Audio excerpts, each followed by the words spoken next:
A solitary light moved across the moonlit meadow, weaving between the tall grasses that swayed in the midnight breeze. The soft glow of a lantern illuminated the weathered face of Silas Thornton as he drove his shovel into the damp earth. His breath formed small clouds in the cool night air, each exhale carrying the weight of something unspoken. The hole was not particularly deep, just enough for the small wooden box clutched under his arm. Silas paused, looking up at the full moon that bathed the landscape in its silver light.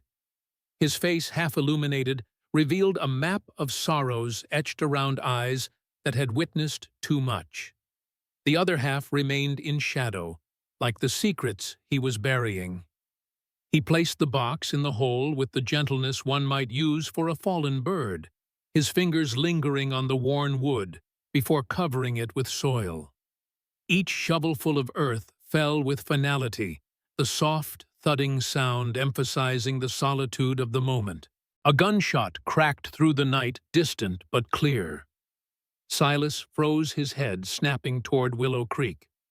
The town was nearly 2 miles away, its buildings just visible silhouettes against the horizon. His hand instinctively moved to his side, where no weapon hung a soldier's reflex that had never fully disappeared. He quickened his pace, tamping down the freshly disturbed earth and scattering fallen leaves over the spot. No marker, no indication that anything lay beneath. Just another secret added to the land that had become his refuge and his prison. Another shot rang out, followed by the faint sound of men's voices carried on the wind. Silas extinguished his lantern and moved swiftly back toward his homestead, a modest cabin with a barn and corral set against a backdrop of pines. The limp in his left leg, normally barely noticeable, became more pronounced with his haste. Thunder rumbled in the distance as he reached his porch.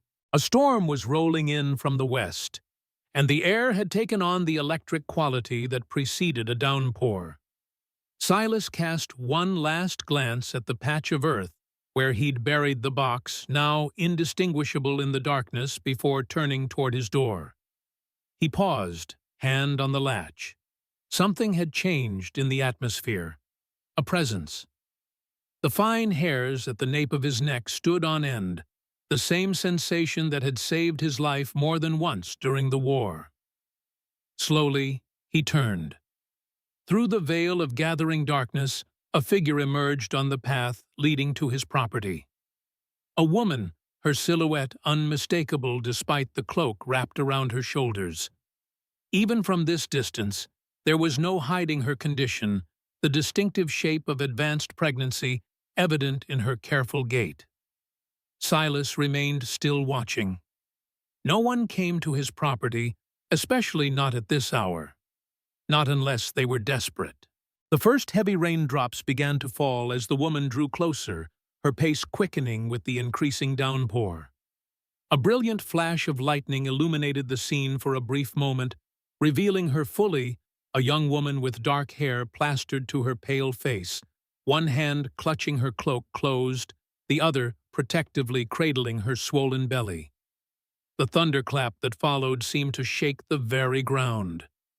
The woman startled, slipping slightly on the muddy path. Her eyes, wide with fear or determination, perhaps both locked with his, across the yard. Another shot echoed from town, closer this time. The woman's head turned sharply toward the sound, genuine terror crossing her features. Her gaze returned to Silas, wary but resolute, as if assessing which threat was greater, the man before her or whatever she was fleeing. Silas hesitated, then stepped off his porch into the rain. "You'd best come inside," he called over the growing storm, "before you catch your death out here."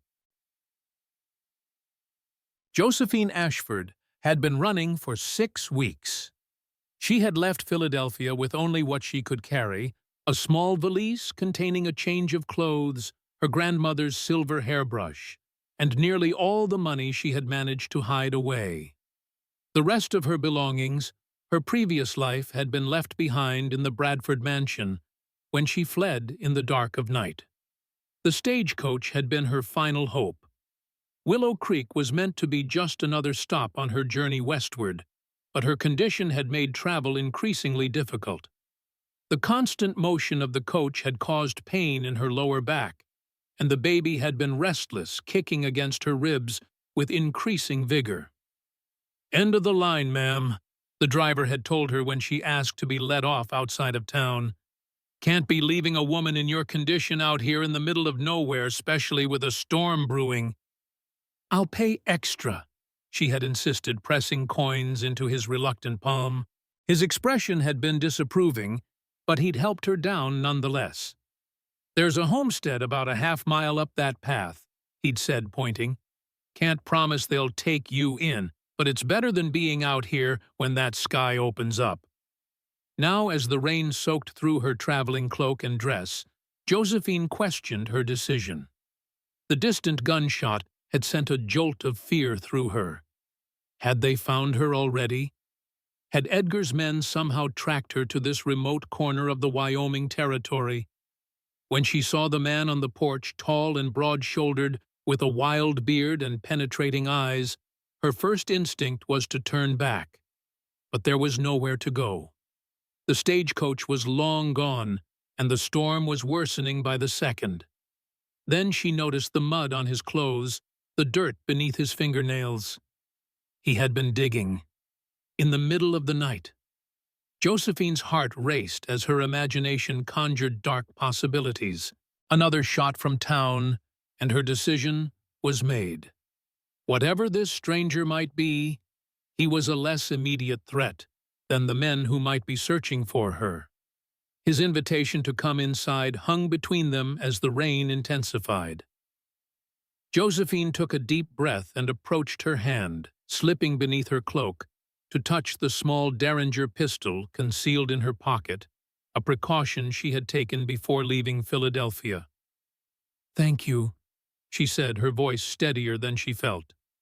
As she drew closer, she could better see his face, weathered, but not unkind, with eyes that held something besides threat. Something like recognition, though not of her specifically. Recognition of someone in need. "Come," he said, simply turning toward the cabin door. "The storm's getting worse." Josephine followed her steps, careful on the slick ground. A flash of lightning illuminated the yard once more, revealing a glimpse of freshly disturbed earth near the edge of the property before darkness fell again. The cabin's interior was surprisingly neat, if sparse.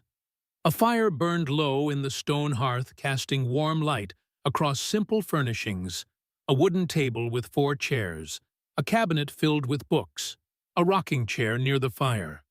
A wool rug covered part of the plank floor, adding unexpected comfort to the frontier dwelling. "You can hang your cloak there," the man said, indicating a row of pegs near the door. He moved to stoke the fire, adding another log from a nearby stack.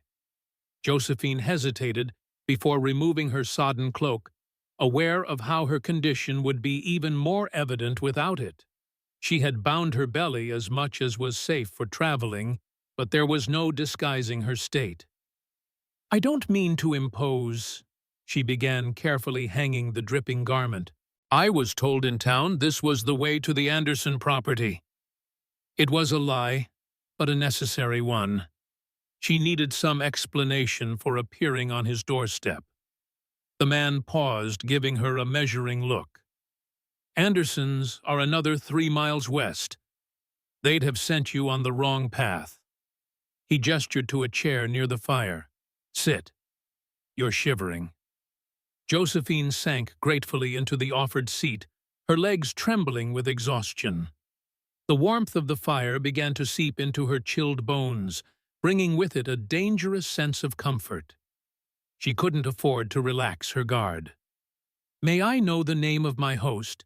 she asked, watching as he moved to a small kitchen area and poured water from a kettle into a cup. "Silas Thornton," he replied, dropping a sachet of tea leaves into the cup before bringing it to her. "And you would be—" She had prepared for this, had practiced her new identity until it felt almost natural on her tongue. "Josephine Ashford," she said, accepting the tea with a nod of thanks, "though most call me Joe." "You're far from anywhere, Miss Ashford, especially in your condition." His tone was neutral, but his eyes were shrewd, assessing. "Mrs.?" she corrected automatically. The simple gold band still adorned her finger, though her husband had been in his grave for nearly 2 months. "I'm a widow." Silas nodded once, accepting this without comment. "The storm's likely to last through the night. You're welcome to stay until morning." The offer should have been a relief, but Josephine tensed. Staying meant questions. Questions led to lies, and lies could unravel. "I wouldn't want to intrude," she began, but a massive thunderclap shook the cabin, rattling the windows in their frames. The baby gave a startled kick in response, causing Josephine to wince and place a hand on her belly. Silas noticed, but said nothing, moving instead to a chest at the foot of a narrow bed in the corner of the main room. He withdrew a folded quilt, which he brought to her. "There's a small room through that door," he said, nodding toward the back of the cabin. "It's not much, but it's dry. I'll stay out here." The arrangement was more than she could have hoped for shelter and privacy. Still, caution made her hesitate.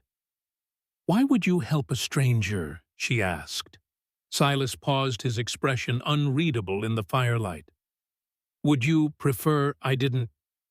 "No, Josephine sighed, her exhaustion momentarily overcoming her wariness. "I'm grateful, truly. It's just that kindness has been uncommon in my experience of late." Something flickered in his eyes, understanding perhaps. "Get some rest, Mrs. Ashford. We can sort out your journey in the morning." As he turned away, the sleeve of his shirt rode up slightly, revealing a curious tattoo on his wrist, a simple 5-pointed star. A North Star, Josephine realized, the symbol that had guided so many to freedom before and during the war. Interesting. Silas moved to the window, peering out into the storm-lashed darkness, his posture tense. Vigilant. "What were those shots?" she asked, unable to contain her concern. "From town, I mean." "Nothing that need concern you tonight," he replied, not turning from the window. "Willow Creek can be restless at times, especially when the moon is full." The cryptic answer did little to ease her mind, but Josephine was too exhausted to press further. Rising carefully from the chair, she took the offered quilt and cup of tea. "Thank you, Mr. Thornton," she said quietly, "for your kindness." He nodded once, his gaze still fixed on the darkness outside. Josephine made her way to the small room he had indicated, closing the door behind her with a sense of temporary reprieve. The room was simple: a narrow bed, a small table with a basin and pitcher, a peg on the wall for clothing. A single window faced east, the glass streaked with rain. Josephine set down her tea and carefully lowered herself to sit on the edge of the bed, her hand moving to the small chain around her neck. Beneath her high-necked dress hung a delicate gold chain, and from it a small key. The only piece of her old life that truly mattered now. Not for its value, which was negligible, but for what it could unlock. Her fingers closed around it, drawing strength from its familiar shape. She had made it this far. She would protect her child. And perhaps, just perhaps, she would find justice. Outside, the storm raged on nature's fury, matching the tumult in her heart. Silas remained at the window long after his unexpected guest had retired. The storm showed no signs of abating, sheets of rain obscuring his view of the property. Occasionally, lightning would illuminate the yard, revealing nothing but glistening puddles and wind-whipped trees. There had been no more gunshots from town. That was something, at least. He knew he should rest. Dawn would come early, as it always did, bringing with it the endless chores of maintaining the homestead. But sleep had become an elusive companion these past years, especially on nights when the moon hung full and heavy in the sky, its light a stark reminder of other nights, other places. His hand moved unconsciously to his left thigh, massaging the old wound that ached in damp weather. A mini-A ball at Gettysburg had nearly taken the leg. Sometimes he wished it had. A missing limb would have been an honorable sacrifice, visible proof of his service. Instead, he carried the deeper wounds where no one could see them, festering in the quiet corners of his mind. The woman's arrival troubled him, not because of the inconvenience. He had space enough, and he was no stranger to offering shelter to those in need. No, what troubled him was the timing. The same night he had finally buried the last remnants of Dr. Silas Reynolds, a pregnant widow appears from nowhere running from something. It felt like the universe playing a cruel joke, or perhaps offering an unwanted redemption. From his shirt pocket, Silas withdrew the folded paper that had arrived on yesterday's mail coach. A wanted notice, the latest in a series that had been circulating through Western territories for the past month. The likeness was crude but effective, a young woman with delicate features and dark hair. The resemblance to his guest was striking. Wanted for questioning, the notice read. Josephine Elizabeth Bradford, 25, in connection with the death of Charles Bradford of Philadelphia. Believed to be with child. Reward offered for information leading to her safe return to the Bradford family. Below was an address in Philadelphia and the name of the family solicitor who should be contacted.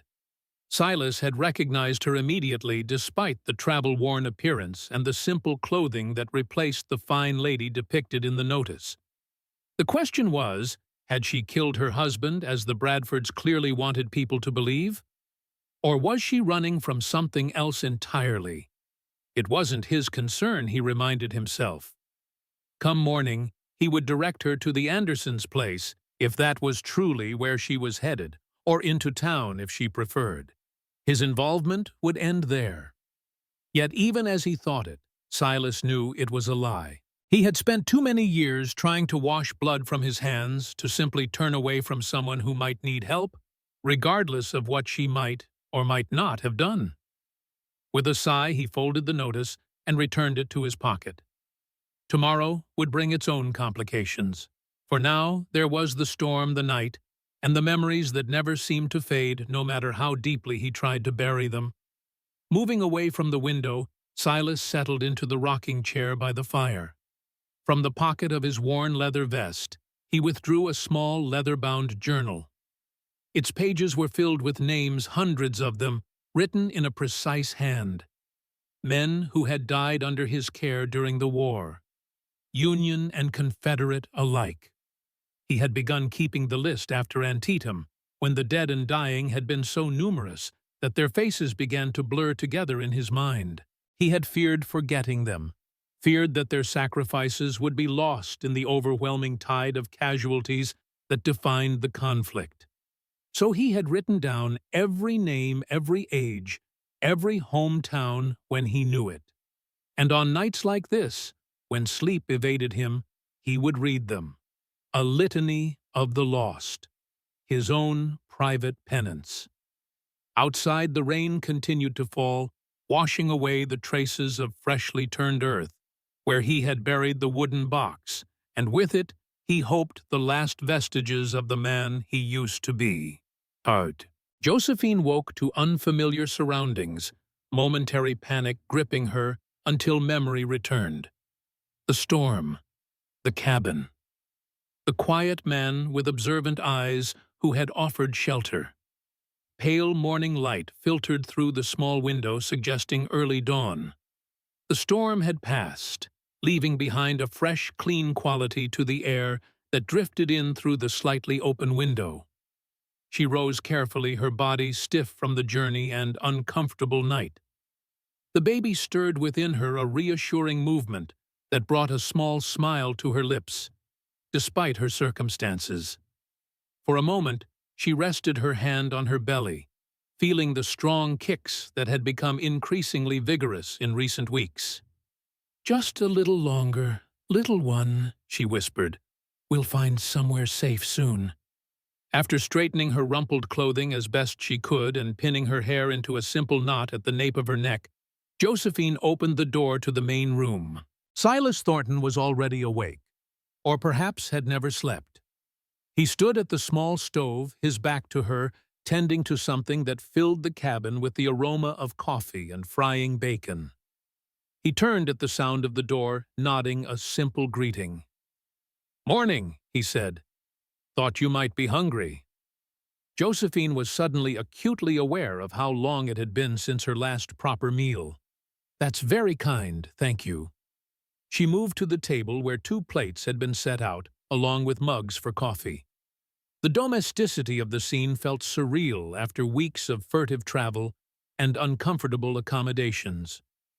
"Did you sleep well?" Silas asked, bringing the skillet to the table and dividing its contents between their plates, bacon-fried potatoes and eggs. "Better than I expected," Josephine replied truthfully. Despite her wariness and the unfamiliar bed exhaustion had claimed her quickly. "And you?" Silas shrugged a non-answer that spoke volumes. The shadows beneath his eyes suggested sleep was not something he found easily. They ate in relative silence, the only sounds the clink of utensils against plates and the occasional call of birds outside. Josephine found herself studying her host more carefully in the clear light of morning. Silas Thornton appeared to be in his mid-30s, though the weathering of his face from sun and hardship made precise age difficult to determine. His beard was full but neatly trimmed dark brown, with threads of premature silver at the temples that matched streaks in his otherwise dark hair. His eyes, she noted, were a striking green, not the warm brown she had thought in the dim light of the previous evening. Most notable, however, was the careful way he held himself. There was a stillness to him, an economy of movement that reminded her of a stalking predator or prey that had learned to avoid detection. "You have questions," he said abruptly, setting down his coffee mug. "Better to ask them than stare." Josephine felt heat rise to her cheeks, embarrassed at being caught in her assessment. "I apologize. It's just unusual to find someone so isolated out here." "Is it?" Silas raised an eyebrow. "Seems to me most who come west are looking for exactly that.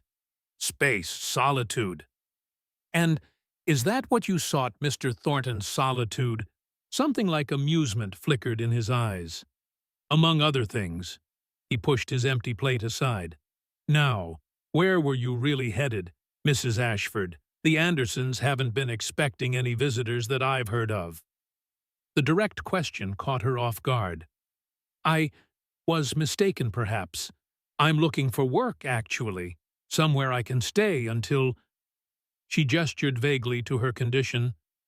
"Work," Silas repeated, skepticism evident in his tone. "What sort of work does a lady in your condition seek in a place like Willow Creek?" Josephine straightened pride briefly, overcoming caution. "I'm educated, Mr. Thornton. I can read and write, keep accounts. I was a teacher before—" She stopped, unwilling to reveal too much of her past. "Before my husband died." Silas studied her for a long moment, his expression unreadable. Then he rose from the table, moving to the window that faced toward town. "Willow Creek isn't particularly welcoming to strangers," he said finally. "Especially not since the war. Towns divided still, those who fought for the Union and those who fought for the Confederacy, all trying to live side by side and not always succeeding." "And which were you, Mr. Thornton?" The question slipped out before she could reconsider it. He turned, fixing her with a look that contained equal parts surprise and wariness. "What makes you think I fought it all?" "The way you move," Josephine replied honestly. "The way you watch. And that mark on your wrist, the star. It's a symbol used by the Underground Railroad, isn't it?" Silas's hand moved unconsciously to his wrist, covering the tattoo. "You're observant, Mrs. Ashford. Too observant, perhaps, for your own good." There was no threat in his words, just a statement of fact that sent a chill down her spine nonetheless. "I should be on my way," she said, rising carefully from her chair. "I've imposed enough on your hospitality. And where will you go?" The simple question hung in the air between them, unanswerable. Josephine had no destination, no plan beyond putting as much distance as possible between herself and Philadelphia. Before she could formulate a response, a sharp knock at the door startled them both. Silas's hand moved instinctively to his side, that soldier's reflex again before he crossed to the door. "Stay back," he murmured to Josephine as he passed her. She retreated to the far side of the room, heart pounding. Had they found her already? Had someone from town recognized her from the notices? Silas opened the door to reveal a young boy of perhaps 10 years, thin and tow-headed, with a pronounced limp. He leaned heavily on a roughly carved wooden crutch, his face serious beneath a mop of unruly blonde hair. "Mornin', Mr. Thornton," the boy said, his voice carrying the lilt of the South. "Ma sent me to fetch you. Miller Jenkins got his arm caught in the thresher. Real bad, she says." Silas nodded once, his demeanor shifting subtly. "Tell your mother I'll be along shortly, Samuel. Who's with Jenkins now?" "Doc Whitaker was sent for, but he's 3 farms over delivering the Peterson baby. Ma's doing what she can, but—" The boy's eyes widened as he noticed Josephine for the first time. "Oh, begging your pardon, ma'am. Didn't know Mr. Thornton had company. Mrs. Ashford is just passing through," Silas said before Josephine could respond. "Samuel Cooper, Josephine Ashford." The boy attempted a small bow, awkward with his crutch. "Pleased to meet you, ma'am." "Likewise, Samuel," Josephine replied, charmed despite her anxiety. Silas had already moved to a cabinet near the fireplace from which he withdrew a battered leather bag. "Tell your mother I'll be there in 10 minutes. Apply pressure to the wound and keep the arm elevated until I arrive." Samuel nodded, clearly accustomed to such instructions. "Yes, sir." With another bobbing nod to Josephine, he turned and made his way back down the path, his progress slowed by his disability, but determined nonetheless. Silas closed the door and turned to Josephine, his expression grave. "I have to go. Miller Jenkins isn't a man I particularly care for, but he'll lose that arm without proper attention." Josephine stared at the medical bag in his hand. "You're a doctor." "I have some experience with injuries," Silas replied evasively. "You're welcome to remain here until I return. Should be no more than a few hours." The offer was tempting, far more tempting than it should have been. The cabin represented safety, however temporary, but staying meant more questions, more opportunities for her carefully constructed facade to crack. "That's very kind, but I should continue on my way," she said, moving toward where her cloak hung near the door. "Perhaps you could direct me to a boarding house in town, somewhere respectable, where I might inquire about work." Silas's expression darkened. "There's only one boarding house in Willow Creek run by the widow Carson. She doesn't take in women in your condition, respectable or otherwise." The blunt assessment stung, though it was nothing Josephine hadn't encountered before in her journey westward. Society's judgment of an unmarried, or in her case, widowed pregnant woman, was harsh and unyielding. "I see," she said stiffly. "Then perhaps—" "I have a proposition," Silas interrupted, securing his medical bag and reaching for his own coat. "I could use help around here. Someone to keep the books, tend to correspondence, perhaps start a kitchen garden when the weather permits. The position would include room and board and a small wage." Josephine blinked, taken aback by the unexpected offer. "You're offering me employment here? Until the baby comes, at least?" Silas confirmed something unreadable flickering in his eyes. "After that, We can reassess. It was too convenient, too perfectly aligned with her needs. Suspicion flared. Why would you do this for a stranger? Mr. Thornton, especially one who arrives under such unusual circumstances. Silas paused at the door, his hand on the latch. For a moment, he seemed to be weighing his words carefully. Because 18 years ago, someone did the same for me when I needed it most, he said finally. Besides, I meant what I said. I could use the help. Before Josephine could respond, he continued, Think on it while I'm gone. You're welcome to look around the property, get a feel for the place. He hesitated. Stay away from the north corner of the property by the old oak. That ground is private. With that cryptic warning, he departed, leaving Josephine alone with her thoughts and the lingering scent of bacon in the quiet cabin. The Miller Jenkins farm was a modest affair, a single-story cabin with a small barn and a fenced area where a few skinny cows grazed on spring grass. The scene would have been peaceful if not for the sounds of a man in agony coming from within the cabin. Silas approached with his medical bag in hand, his mind already shifting into the familiar patterns of assessment and treatment that had been ingrained during his years of training and war. The mask of Silas Thornton, reclusive rancher, slipped away, replaced by the cool efficiency of Dr. Reynolds, a transformation he allowed himself only in moments of dire need.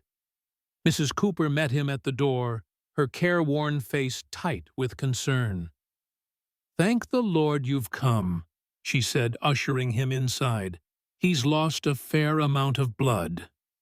The interior of the cabin was dim and close, the air heavy with the metallic scent of blood and the sour smell of fear. Miller Jenkins lay on the kitchen table, his right arm a mangled mess of torn flesh and exposed bone. Two farmhands stood nearby, their faces pale beneath dirt and sweat. "How long since it happened?" Silas asked, rolling up his sleeves as he approached the injured man. "About an hour," one of the hands replied. "Took us a while to get him free of the machine." Jenkins's eyes fluttered open as Silas examined the wound recognition and then disgust crossing his pain-contorted features. "Not him," he groaned. "Don't want no Yankee doctor touching me." "Then you'll likely lose the arm," Silas replied evenly, continuing his assessment. "Your choice, Jenkins." Mrs. Cooper stepped forward, her expression stern despite her diminutive stature. "Don't be a fool, Miller Jenkins. Dr. Thornton is the only chance you've got of keeping that arm attached to your body." Jenkins subsided into pained muttering, too weak from blood loss to maintain his objections. Silas opened his medical bag, revealing an assortment of instruments that would have been at home in any surgeon's office. "I'll need hot water, clean cloths, and whiskey if you have it," he instructed Mrs. Cooper, "and someone to hold him down. This won't be pleasant." What followed was a grueling 2 hours of meticulous work, cleaning the wound, removing fragments of metal and wood, suturing torn flesh, and finally setting the broken bones. Jenkins passed out early in the procedure, a mercy for all involved. Throughout it all, Silas worked with the focused precision of a man accustomed to performing surgery under far worse conditions. His hands never trembled. His concentration never wavered, even when sweat beaded on his brow from the effort. Samuel watched from a corner, his young face solemn but unafraid. Unlike many children his age, he seemed fascinated rather than repulsed by the medical procedure. When Silas finally straightened his back, aching from bending over the table for so long, the arm had been cleaned, sutured, and splinted. It was a brutal injury, but with proper care Jenkins would keep the limb. "He'll need the bandages changed daily," Silas told Mrs. Cooper as he washed blood from his hands in a basin. "Watch for signs of infection, increased redness, swelling heat. If the wound starts to smell or if he develops a fever, Send for me immediately." Mrs. Cooper nodded, already preparing clean bandages. "And his recovery? Will he have use of the arm?" "Some," Silas replied honestly. "He won't be winning any arm wrestling contests, but with time and proper healing, he should regain enough function to work." The fingers were largely spared, which is fortunate. He began packing his instruments back into his bag, each one carefully cleaned and wrapped in cloth. The familiar ritual was soothing after the intensity of the procedure. "You're a godsend, Dr. Thornton," Mrs. Cooper said quietly, ensuring Jenkins couldn't hear. "Don't know what folks around here would do without you, for all that some won't admit it." Silas shook his head slightly. "I'm no doctor, Mrs. Cooper. Just a man with some knowledge of wounds." "Knowledge that saved more than one life in this valley," she countered. "Call yourself what you will, but God put healing in those hands of yours." Silas did not reply. God, in his experience, had little to do with it. The skill in his hands had been hard-won through years of training and the brutal education of battlefield hospitals where learning came at the cost of men's lives. "Samuel," he called to the boy who had been watching the exchange with interest. "Walk with me a ways. I have something to discuss with you." The boy nodded eagerly, reaching for his crutch. Despite his disability, or perhaps because of it, Samuel Cooper had attached himself to Silas shortly after the Coopers moved to the valley 2 years prior. The boy's father had been killed at Petersburg in the final year of the war, leaving Mrs. Cooper to raise her son alone. Outside, the spring morning had warmed considerably, the sun burning away the last traces of the previous night's storm. Samuel hobbled alongside Silas, occasionally using his free hand to push blonde hair from his eyes. "You did well in there," Silas said once they were out of earshot of the cabin. "Not many boys your age could stomach such a sight."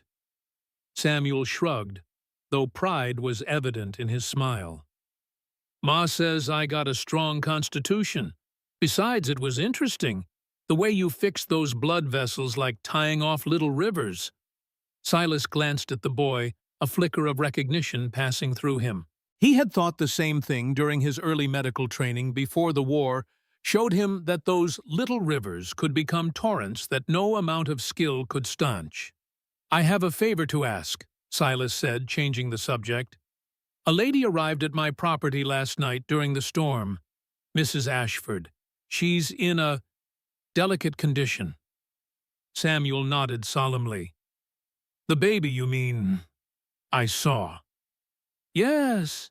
She may be staying on for a time, helping with the books and such. If she does, I'd appreciate if you'd keep an eye out when you're in town. Let me know if anyone's asking about a woman matching her description." The boy's eyes widened with the conspiratorial thrill of being entrusted with such a task. "Is she in some kind of trouble, Mr. Thornton?" Silas considered the question, unsure himself of the answer. "I don't know, Samuel, but she's alone and with child, which is trouble enough in this world." Samuel nodded, his young face suddenly serious beyond his years. "I'll keep my ears open, sir. Promise." "Good lad." Silas reached into his pocket and withdrew a small wooden figure, a horse carefully carved with flowing mane and alert ears. "Thought you might like this. Finished it last week." Samuel accepted the gift with reverent hands, his face lighting up. "It's perfect. Looks just like a real Morgan."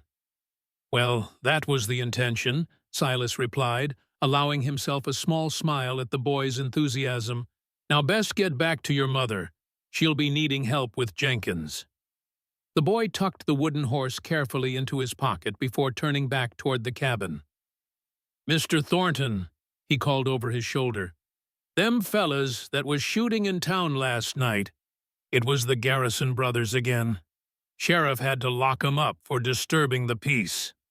Silas nodded, relieved it had been nothing more serious. The Garrison brothers were notorious troublemakers, ex-Confederate soldiers who had never fully accepted the war's end. Their periodic drunken disturbances were an annoyance, but rarely escalated to real danger. "Thank you, Samuel," he called back. "Be sure to tell your mother I'll check on Jenkins tomorrow." As the boy disappeared into the cabin, Silas turned his steps toward home, his thoughts returning to the woman who awaited him there and the decision she would make. Josephine spent the morning exploring the cabin and its surroundings, her natural curiosity temporarily overcoming her wariness. The property was modest but well-maintained, suggesting Silas Thornton was a man of discipline and care, if not wealth.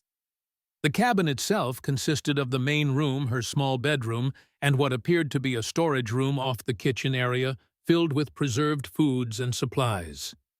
A ladder led to a loft, a simple space with a bedroll and chest that must serve as Silas's sleeping quarters.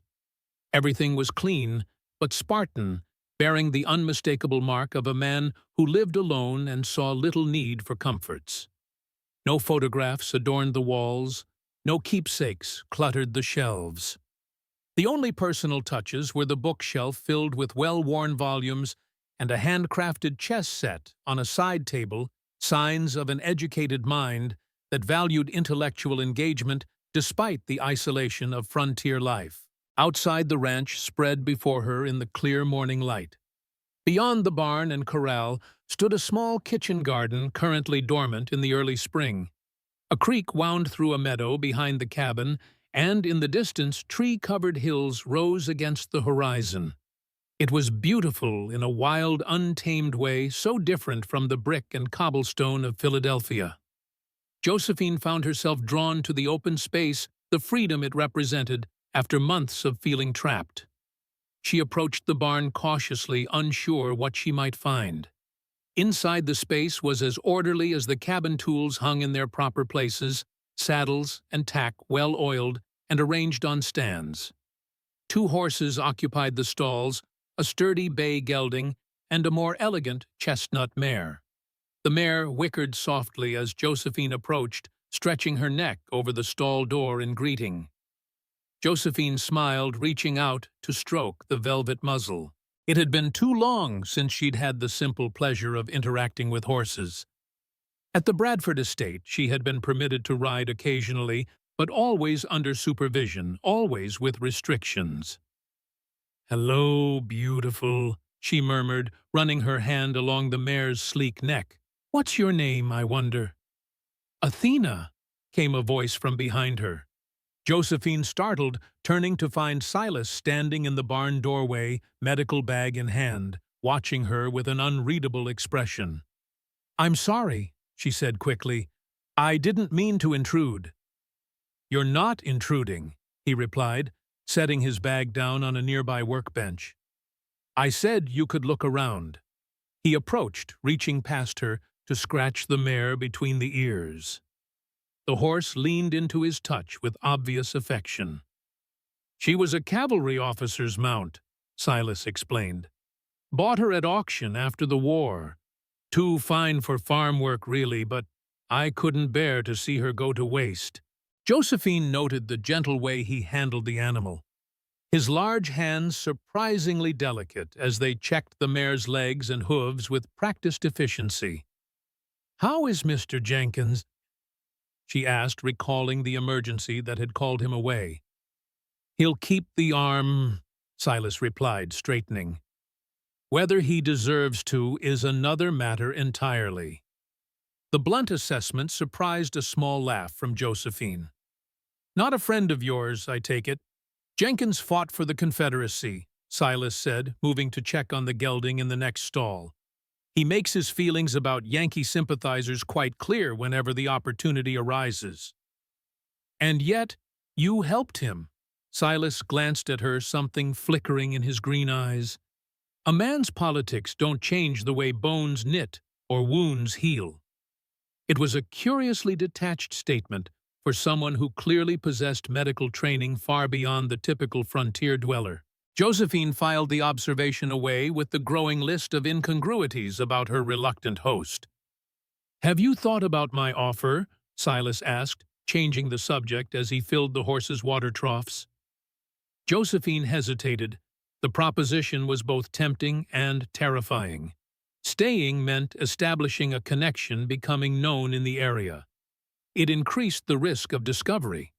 And yet, the alternatives were few and increasingly impractical as her pregnancy advanced.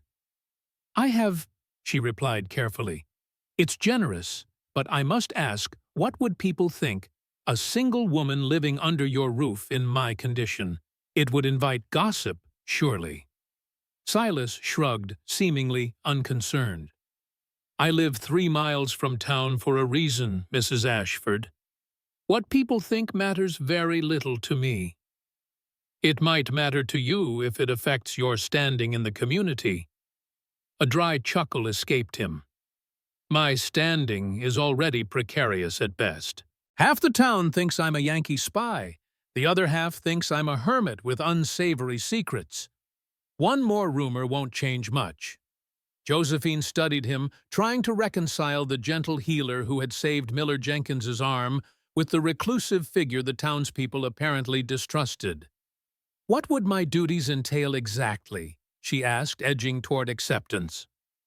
"As I said, bookkeeping correspondence, perhaps help with the garden when you're able.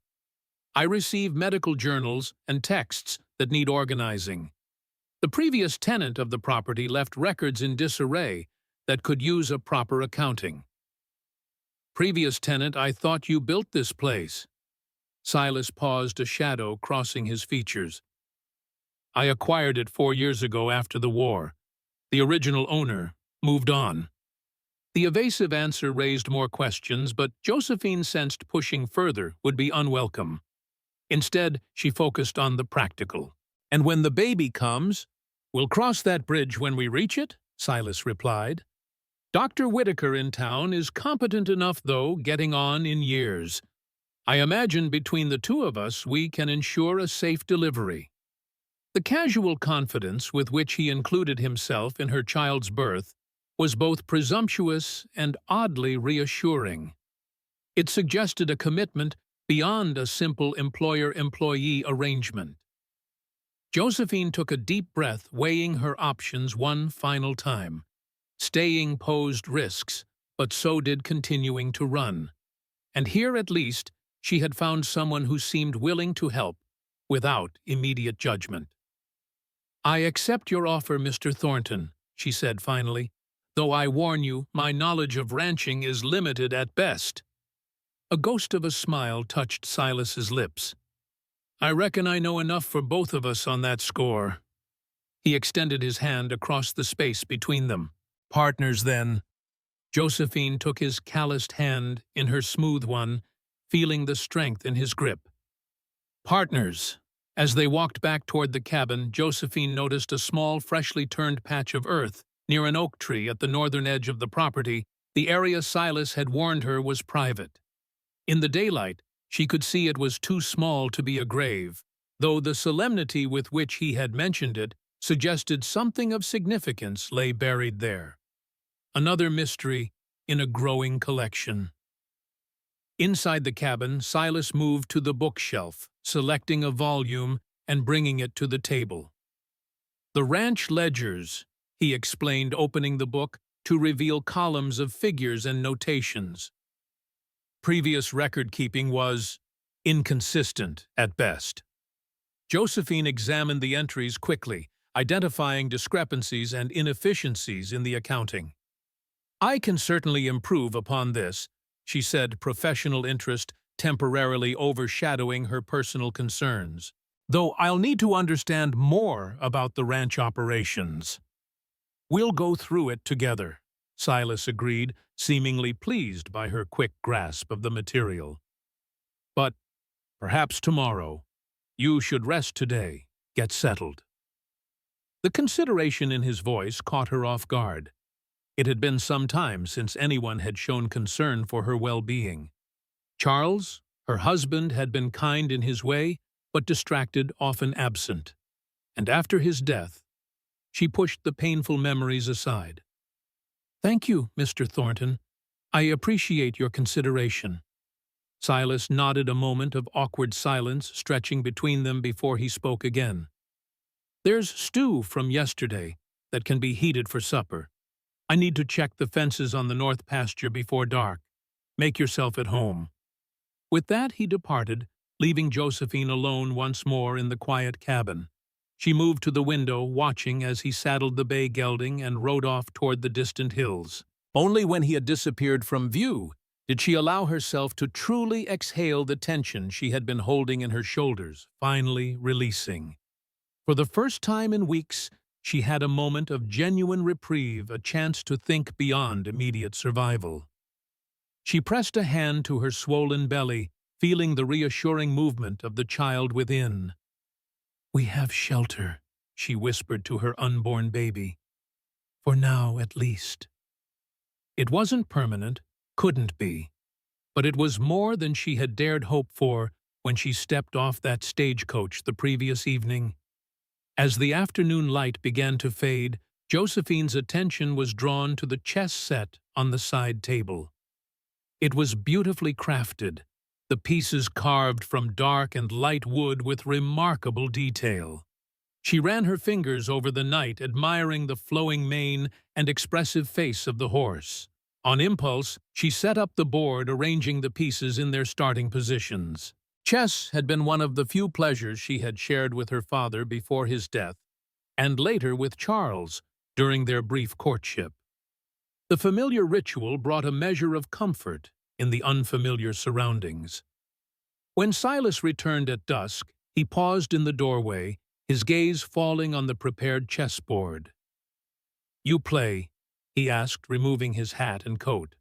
"My father taught me," Josephine replied, somewhat self-conscious about the liberty she had taken. "I hope you don't mind. The set is beautiful." "I don't mind." Silas moved to the stove, checking the simmering stew she had prepared. "It's been some time since I had an opponent." "Did you carve the pieces yourself?" she asked, noting the similarity to the wooden horse he had brought for the Cooper boy. Silas nodded, serving the stew into bowls. "During the war, when there was time. Keeps the hands busy, the mind quiet." They ate at the table beside the chessboard, the conversation sparse but not uncomfortable. As they finished, Silas gestured to the game. "Care for a match?" Josephine hesitated only briefly before nodding. "I'd like that, though I'm out of practice." They settled on opposite sides of the board, the white pieces before Josephine, black before Silas. The familiar opening moves gave way to a more complex middle game, each studying the other's strategy with growing appreciation. Silas played with the same precision he seemed to bring to all tasks, methodical, thoughtful, each move considered from multiple angles. Josephine found herself enjoying the challenge, her mind engaged in a way it hadn't been since leaving Philadelphia. Outside, the light faded entirely, replaced by the silver glow of the rising moon. Its light streamed through the window, casting long shadows across the board. "Check," Josephine said, moving her bishop to threaten Silas's king. He studied the board carefully before moving his knight to block the attack. "You play well. Your father taught you thoroughly." "He believed chess built character," Josephine replied, contemplating her next move. "Said it taught patience, foresight, and the consequences of actions." "Wise man." He was. Sadness colored her voice as she moved her queen. "He died when I was 16. Influenza. I'm sorry."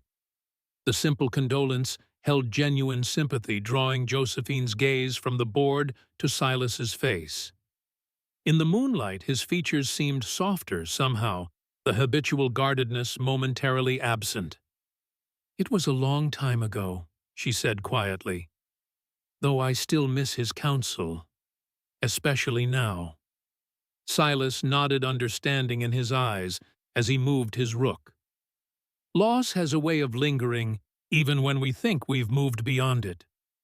The observation resonated with an authenticity that suggested personal experience. Josephine wondered what losses Silas Thornton carried beneath his reserved exterior. "Check," he said, his rook now threatening her king. Josephine studied the board, seeing the trap he had laid several moves in advance. With a rueful smile, she tipped over her king in surrender. "Well played, Mr. Thornton." "Silas," he corrected, beginning to reset the pieces. "If we're to be sharing quarters, Mr. Thornton seems unnecessarily formal." The simple offer of his given name represented a shift, however small, toward a more personal connection. Josephine found herself surprisingly touched by the gesture. "Silas, then," she agreed. "And you must call me Joe. Most do or did before her life had shattered, before she had become a fugitive, a woman whose very name was now associated with suspicion and scandal."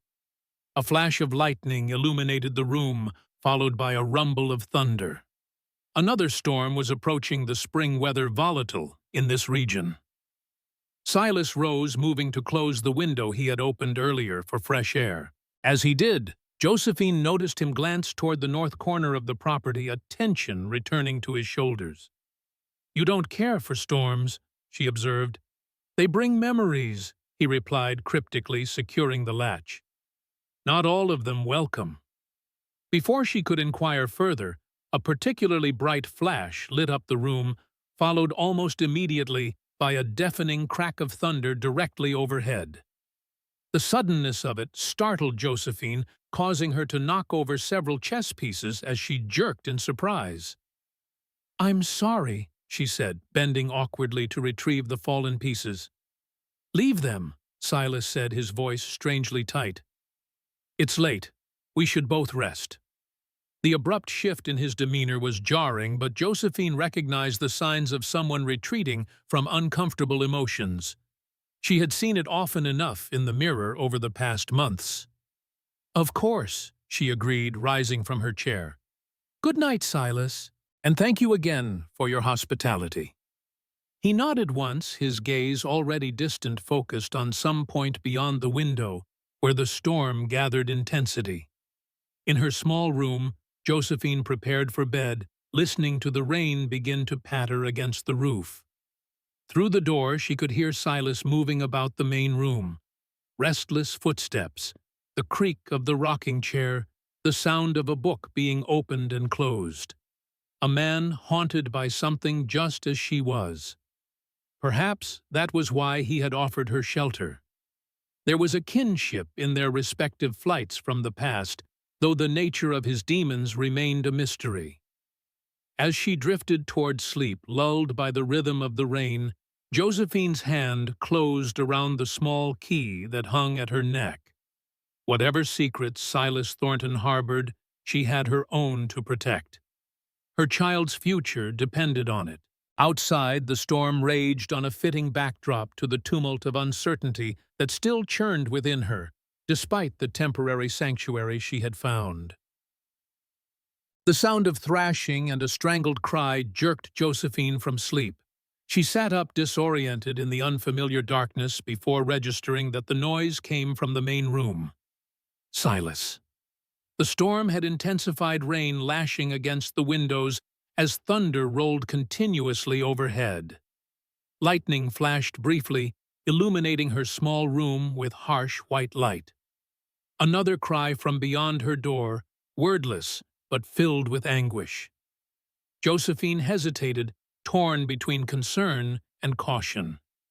Whatever demons plagued Silas Thornton in the night were not her business. And yet, a particularly violent crash of thunder shook the cabin, followed by the sound of something or someone falling heavily. Decision made, Josephine rose and wrapped a shawl around her nightdress before opening her door. The main room was mostly dark, lit only by the dying embers in the fireplace and the occasional flash of lightning. It took a moment for her eyes to adjust enough to make out Silas's form. He was on his knees beside the rocking chair, his head bowed, hands pressed to his ears as if trying to block out a terrible sound. His breathing was ragged, each inhale a struggle against some invisible constriction. "Silas," Josephine called softly, unsure if he was truly awake. He didn't respond, didn't seem to register her presence at all. Another flash of lightning, another roll of thunder, and his body tensed further, a low moan escaping him. Josephine approached cautiously, recognizing the signs of what soldiers returning from the Crimean War had called soldier's heart, what doctors now sometimes termed war hysteria.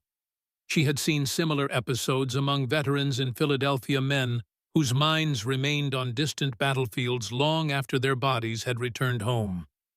"Silas," she tried again, kneeling awkwardly beside him, careful to keep a small distance. "You're safe. You're at your ranch in Wyoming.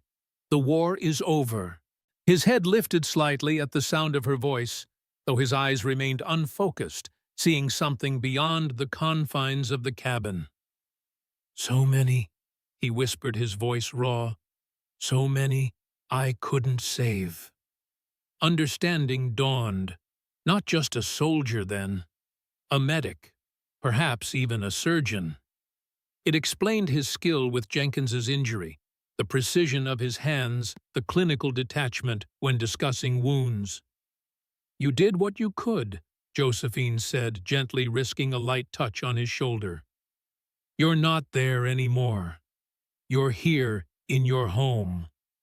Another crash of thunder, and Silas flinched violently, pulling away from her touch. "Cannon fire," he muttered. "They're breaking through the line. We need to move the wounded." He was fully in the grip of memory now, reliving some terrible battle. Josephine had heard that in such states it was best to play along rather than contradict the person's perception. "The wounded are safe," she assured him, keeping her voice calm and authoritative. "They've been evacuated. You've done your duty, doctor. Now you need to rest." The use of the title was deliberate, an acknowledgement of what she now suspected was his true training.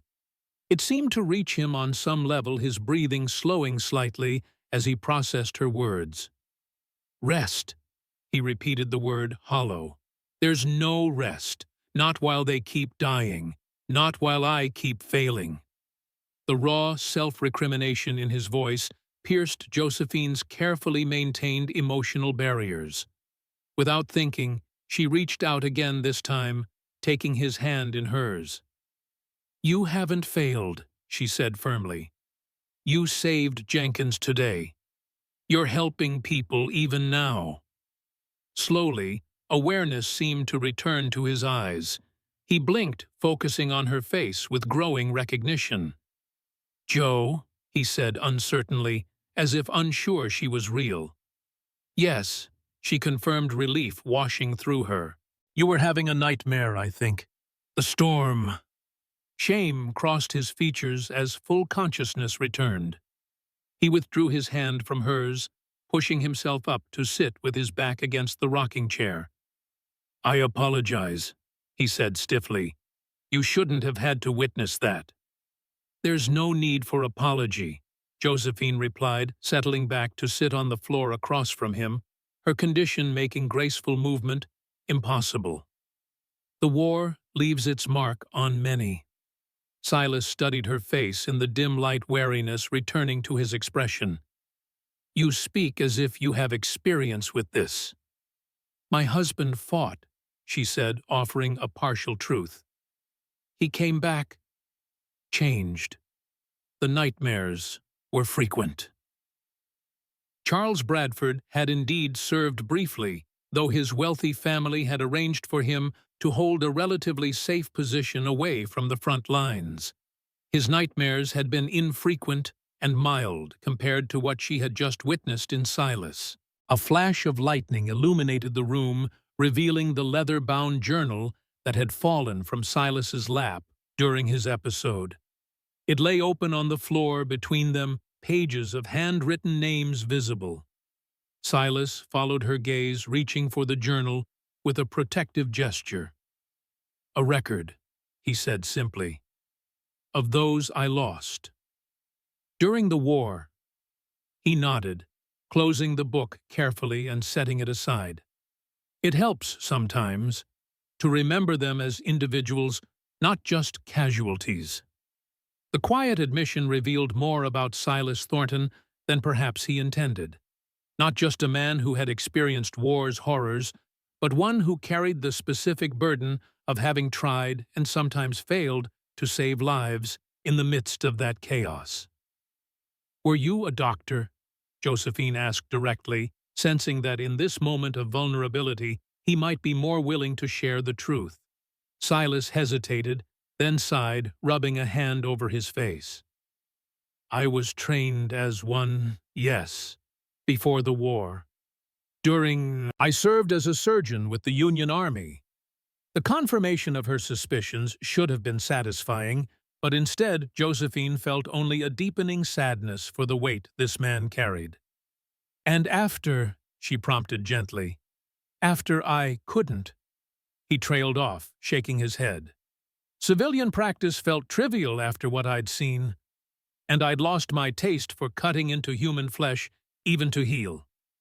So you came west." "Eventually, after trying and failing to resume my old life." Silas glanced toward the window where the storm continued unabated. "I thought distance might help, from the memories, from the expectations." "Has it?" A humorless smile touched his lips. "Some days more than others."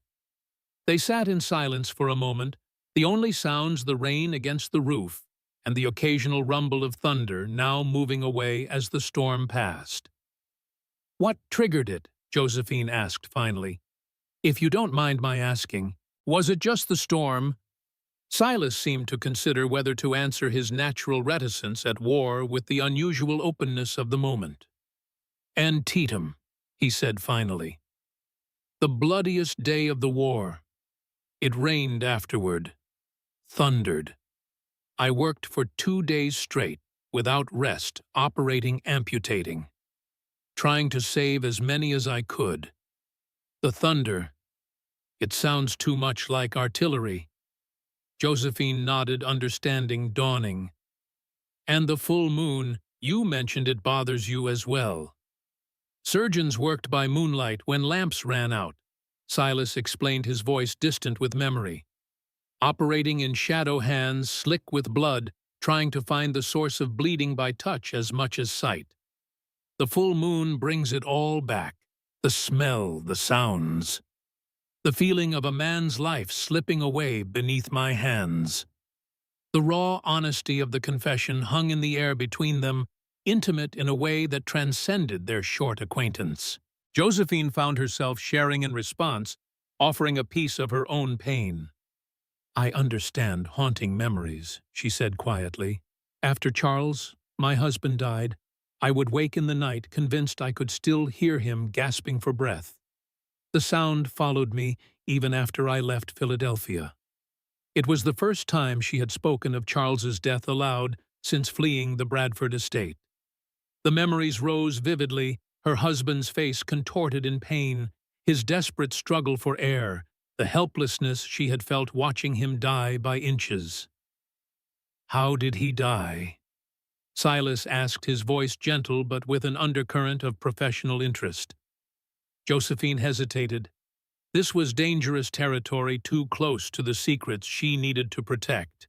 And yet something about the shared vulnerability of the moment, the understanding in Silas's eyes, made her want to unburden herself, even partially. "Poison," she said finally, the word barely above a whisper. "At least that's what I believe. His brother Edgar claims it was a heart condition that ran in the family." Silas's expression sharpened with interest. "What were his symptoms?" "Abdominal pain first, then difficulty breathing. Confusion. His lips turned blue toward the end." Josephine swallowed hard against the lump forming in her throat. "It happened so quickly, within hours of dining with his family." "And you suspect the brother?" "Edgar stood to inherit everything if Charles died without issue," Josephine explained unconsciously, placing a protective hand over her belly. "When he learned I was with child, Understanding dawned in Silas's eyes. A child who would be the rightful heir instead. Josephine nodded, relieved that he grasped the situation so quickly. Edgar began to suggest I was unstable, that the pregnancy had affected my mind. He claimed I had become paranoid delusional. When I found evidence suggesting he had been embezzling from the family business evidence Charles had been collecting before his death, I knew I wasn't safe. Neither was my child. So you ran? Yes. Josephine met his gaze steadily. And now Edgar is offering a reward for my safe return, claiming concern for my mental well-being. In reality, he wants control of the child, the last Bradford heir, and me silenced or institutionalized. Silas was silent for a long moment, processing her story. When he finally spoke, his words were careful, measured. You know of the notice, then? It wasn't a question. Josephine felt a chill run through her despite the warmth of the room. You've seen it, she realized. The wanted poster. Silas nodded, reaching into his shirt pocket to withdraw the folded paper. He handed it to her without comment. Josephine opened it with trembling fingers, staring at the crude likeness of herself and the damning text beneath. Wanted for questioning in connection with the death of Charles Bradford. The implication was clear. She was suspected of murdering her husband. It arrived yesterday, Silas explained. I recognized you immediately when you appeared last night. Josephine felt ice form in her veins. And yet you still offered me shelter, employment. I've seen enough of injustice to recognize its patterns, Silas replied simply. A wealthy family, a convenient accusation against someone vulnerable, a child's inheritance at stake. It wasn't difficult to read between the lines. Relief warred with renewed wariness in Josephine's heart. You believe me, then? I believe that you believe your husband was murdered, Silas said carefully. Without examining him or having access to evidence, I can't say for certain. But your flight makes sense if you genuinely feared for your safety and that of your child. It was a measured response, neither full acceptance nor rejection of her story. Josephine appreciated the honesty, even as she hoped for more definitive support. I should have told you immediately, she said, refolding the notice. About the accusations, I mean. It wasn't fair to bring this danger to your door without warning. Would you have told me eventually? Silas asked, genuine curiosity in his tone rather than accusation. Josephine considered the question seriously. Yes, she said finally. Once I felt certain you wouldn't turn me in for the reward. But I would have understood if you asked me to leave once you knew. Silas shook his head slightly. I wouldn't turn away a person in need, especially not a woman expecting a child. Whatever the truth of your situation, you deserve safety until the baby comes at least.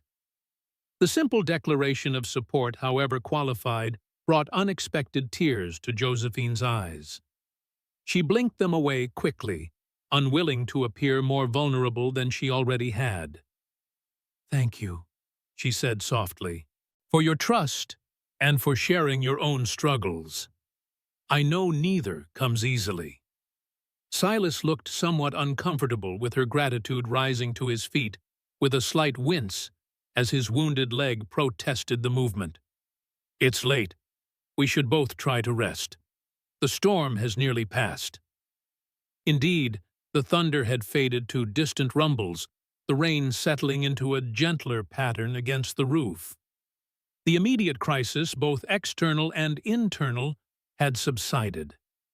Josephine struggled to rise her advanced pregnancy, making it difficult to gain leverage from her seated position on the floor. Without comment, Silas extended a hand, which she gratefully accepted. His grip was firm but gentle as he helped her to her feet. For a moment, they stood close, hands still connected, an unexpected intimacy in the simple contact. Josephine felt a flicker of something unfamiliar, not fear or wariness, but a tentative warmth, a recognition of shared vulnerability. Silas released her hand, first taking a step back, as if suddenly aware of the impropriety of their situation. A man and woman, virtually strangers in nightclothes, sharing confidences in the dark. "Good night, Joe," he said, his voice gruff, but not unkind. "I hope you find rest easier now." "And you," she replied, moving toward her door. She paused on the threshold, looking back at him. "Silas, the nightmares, do they ever stop?" A sad smile touched his lips. "Not entirely, but they become less frequent, less overwhelming. Time doesn't heal all wounds, but it teaches us to carry them more skillfully." The wisdom in his words resonated with her own experience of grief and loss. Josephine nodded a silent acknowledgement passing between them before she closed her door. In her bed, listening to the gentle rain that had replaced the storm's fury, Josephine reflected on the evening's revelations.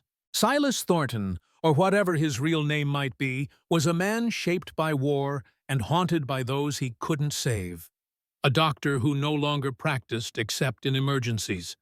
A man who recognized injustice and was willing to stand against it, even for a stranger. And now he knew her secret, or at least part of it. He knew she was fleeing accusations of murder running from a powerful family that wanted her child. Yet he had offered protection rather than judgment. The realization brought both comfort and unease. Comfort in finding an unexpected ally. Unease because trust was a luxury she had not been able to afford since Charles's death. As sleep reclaimed her, Josephine's hand found the key at her throat once more. Some secrets she would keep, at least for now. The evidence against Edgar remained her only leverage, her only insurance if he found her. Not even Silas's apparent sympathy was enough for her to relinquish that final protection. Outside, the clouds began to part, revealing glimpses of the full moon as it continued its silent journey across the sky, bearing witness to the secrets buried in the earth below and the tentative trust beginning to form between two wounded souls seeking refuge from their respective storms. Spring progressed steadily into early summer, bringing longer days and warmer weather to Willow Creek. The land around Silas's ranch transformed barren patches, giving way to lush greenery wildflowers dotting the meadows in bursts of color. Josephine's kitchen garden flourished under her care, rows of vegetables beginning to sprout in the rich soil Silas had prepared for her. In the weeks since that stormy night of revelations, a cautious rhythm had developed between them. Mornings began with a shared breakfast before Silas attended to the livestock and fence repairs, while Josephine organized his long-neglected records and correspondence. Evenings often ended with chess or quiet reading, by the fire, an unexpected domesticity that neither acknowledged directly for fear of disturbing its fragile balance. The ranch ledgers, once a chaotic collection of hastily scribbled notes, now reflected Josephine's methodical hand. She had discovered a genuine talent for estate management, taking satisfaction in bringing order to Silas's affairs. The small wage he paid her accumulated in a tin box beneath her bed funds for whatever uncertain future awaited her after the child's birth. Her condition advanced visibly with each passing week, the baby growing stronger, its movements more pronounced. 7 months along now, Josephine found herself both anticipating and dreading the approaching confinement. The child represented both her greatest vulnerability and her most powerful motivation to persevere. "You've done wonders with these accounts," Silas remarked one evening, reviewing the ledger as Josephine prepared supper. "I hardly recognize my own business." She smiled, pleased by the simple praise. "It wasn't so difficult once I understood your system, or lack thereof." The gentle teasing came naturally now, a sign of the growing ease between them. Silas acknowledged it with a raised eyebrow, the closest he typically came to expressing humor. "Systems were never my strength," he admitted, closing the book. "Medicine has protocols, clear procedures. Business," he shrugged, "less straightforward." "Is that why you left your practice?" Josephine asked, setting plates on the table. "After the war, I mean." The question ventured into territory they rarely discussed directly, despite that night of shared confidences during the storm. Silas's past remained largely shrouded, revealed only in brief glimpses when circumstances demanded. He was silent for a moment, and Josephine feared she had overstepped. But then he sighed, running a hand through his hair, a gesture she had come to recognize as preceding reluctant honesty. "Partly," he said finally. "There were other factors. Expectations I couldn't meet. A reputation I no longer wanted." "A reputation as a skilled surgeon would seem valuable," Josephine observed, taking her seat across from him.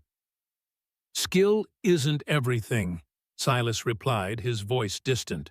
"Not when it's built on the bodies of men who trusted you to save them." The raw admission hung in the air between them. Josephine reached across the table, briefly touching his hand, in wordless understanding, before withdrawing. "Charles, my husband once told me that we build our lives from the materials at hand," she said quietly. "Sometimes those materials are broken or flawed, but they're what we have." Silas met her gaze, something softening in his green eyes. "Your husband sounds like he was a wise man." "In some ways," Josephine agreed, a familiar sadness washing over her. "In others, terribly naive. He never believed his brother capable of betrayal, despite evidence to the contrary." "Family blinds us," Silas observed, beginning to eat. "Blood ties create obligations, expectations, regardless of merit." There was a personal quality to the statement that piqued Josephine's curiosity. "You speak from experience." Silas hesitated, then nodded once. "My brother and I disagreed about many things, the war most significantly." "He fought for the Confederacy," Josephine guessed, recalling the tension between Willow Creek's divided veterans. "He didn't fight at all," Silas replied, an edge entering his voice. "Thomas believed the conflict beneath his concern. Stayed in Boston, profited from Army contracts, while I waded through fields of dying boys." The bitterness in his tone revealed a wound deeper than Josephine had anticipated. "You haven't reconciled. Hard to reconcile with someone who sees no wrong in their actions." Joseph shook his head slightly. "We exchange obligatory correspondence at Christmas. Nothing more." The revelation of a brother, however estranged, added another piece to the puzzle of Silas Thornton. A wealthy Boston family, medical training, a principled stance on the war, all suggesting a background far removed from the solitary rancher he now appeared to be. Before Josephine could inquire further, a knock at the door startled them both. Evening visitors were unusual. Most of Silas's medical consultations came during daylight hours. Silas rose instinctively, motioning for Josephine to move away from the door's line of sight, a precaution they had silently agreed upon, mindful of the "wanted" notice that might bring strangers with less than honorable intentions. "Evening, Mr. Thornton," came Samuel Cooper's voice as Silas opened the door. "Ma sent me with news." The boy stood on the porch, his thin face serious beneath his mop of blonde hair. Beside him was a middle-aged man Josephine didn't recognize, tall and distinguished despite trail-worn clothing, with silver-streaked dark hair and perceptive gray eyes. "Samuel," Silas acknowledged, then nodded to the stranger. "Dr. Whitaker." "Thornton," the older man replied, his gaze moving past Silas to where Josephine stood partially concealed by the kitchen cabinet. "Forgive the intrusion, but young Cooper here insisted the matter was urgent." Silas hesitated only briefly before stepping aside. "Come in, both of you," Samuel entered first, his crutch thumping softly on the wooden floor. Dr. Whitaker followed, removing his hat to reveal a high forehead and receding hairline. His eyes settled on Josephine with professional assessment rather than judgment. "You must be Mrs. Ashford," he said, offering a slight bow. "Samuel has mentioned Mr. Thornton's new housekeeper. I'm Henry Whitaker, physician to Willow Creek's various ailments and injuries." "A pleasure, doctor," Josephine replied unconsciously, straightening her posture under his evaluating gaze. "May I offer you coffee?" "Another time, perhaps," Dr. Whitaker said, turning his attention to Silas. "We bring somewhat troubling news." Samuel shifted his weight against his crutch, clearly eager to deliver the information himself. "There's a man in town asking questions about a woman from back east. Dark hair, expecting a baby. Offering money for information."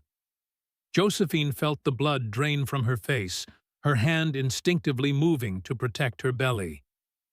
"Describe him," Silas said, his voice steady, despite the tension that had entered his posture. "Well-dressed," Samuel reported. "City clothes, fancy watch chain. Talks like he's better than everybody. Staying at the hotel." "Bradford," Josephine whispered, sinking into a chair as her knees threatened to buckle. "Edgar Bradford." Dr. Whitaker's eyebrows rose slightly. The name he gave was indeed Bradford. Edgar Bradford of Philadelphia, representing the family's interests in locating their missing daughter-in-law. His careful phrasing suggested he knew more than he was revealing. Josephine met his gaze, searching for signs of judgment or suspicion, finding instead a measured neutrality that offered neither condemnation nor absolution. "Did he show the notice?" Silas asked, moving to stand protectively near Josephine's chair. Samuel nodded. "Posted it at the Mercantile and the saloon. Says she's—" he glanced apologetically at Josephine. "Says you're unstable from grief, ma'am, that you need medical attention for your own good and the baby's." A sound between a laugh and a sob escaped Josephine. "How convenient! The same diagnosis he attempted before I fled Philadelphia." Dr. Whitaker cleared his throat. "Mrs. Ashford, if that is indeed your name, I should inform you that Mr. Bradford has specifically inquired about Silas's property. Someone in town may have mentioned the new female resident here." Fear clutched at Josephine's heart. Her sanctuary, however temporary, was compromised. "How long before he comes here?" "He's organizing a visit to outlying properties tomorrow," Dr. Whitaker replied. "Ostensibly to introduce himself to prominent citizens. Your ranch is third on his list, Thornton." Silas's expression darkened. "Then we have tonight to prepare." "Prepare?" Josephine echoed, panic rising in her throat. "Silas, I need to leave. I can't bring this danger to your door." "And go where?" Silas challenged. "On foot, 7 months pregnant, with Bradford and his men combing the territory. That's not a solution, it's suicide." "I agree with Thornton," Dr. Whitaker said, surprising them both. "In your condition, flight is inadvisable. The stress alone could provoke premature labor." The medical assessment silenced Josephine's immediate objections, though fear still coursed through her. "What alternative is there if Edgar finds me here? He'll use the legal system, his money, his influence to take me back." "Not if the evidence against him is compelling," Silas said thoughtfully. Josephine stared at him, understanding dawning. "My word against his would never be enough. Not without proof." "What proof do you have?" Dr. Whitaker asked, his professional interest clearly piqued. Josephine hesitated, her hand moving unconsciously to the key that hung beneath her dress. This was her final secret, her last protection. Yet, if ever there was a time to reveal it— "I have Charles's journal," she said quietly. He suspected Edgar was embezzling from the family business, documented irregularities in the accounts. And the night before he died, he wrote that he confronted Edgar, threatened to expose him. "Where is this journal now?" Dr. Whitaker pressed. "Hidden," Josephine replied, "in a place only I can access." Silas and the doctor exchanged glances, a silent communication passing between them that Josephine couldn't interpret. "I'll need to examine it," Dr. Whitaker said finally. "If there's evidence of poisoning alongside financial crimes, it strengthens your position considerably." "First, we need to ensure Mrs. Bradford's safety," Silas interjected. "Samuel, did Bradford bring men with him?" The boy nodded solemnly. "Two fellows, mean-looking with guns under their coats. They're staying at the hotel, too." "Hired muscle," Silas muttered. "Predictable." Dr. Whitaker checked his pocket watch. "I should return to town before my absence is noted. Bradford has requested my professional opinion on his sister-in-law's supposed condition, should she be found." "And what opinion will you give him?"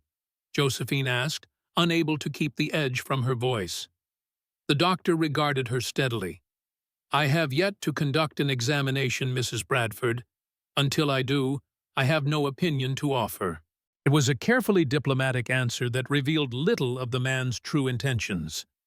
Josephine found herself studying his face, trying to determine whether he represented an ally or a potential betrayal.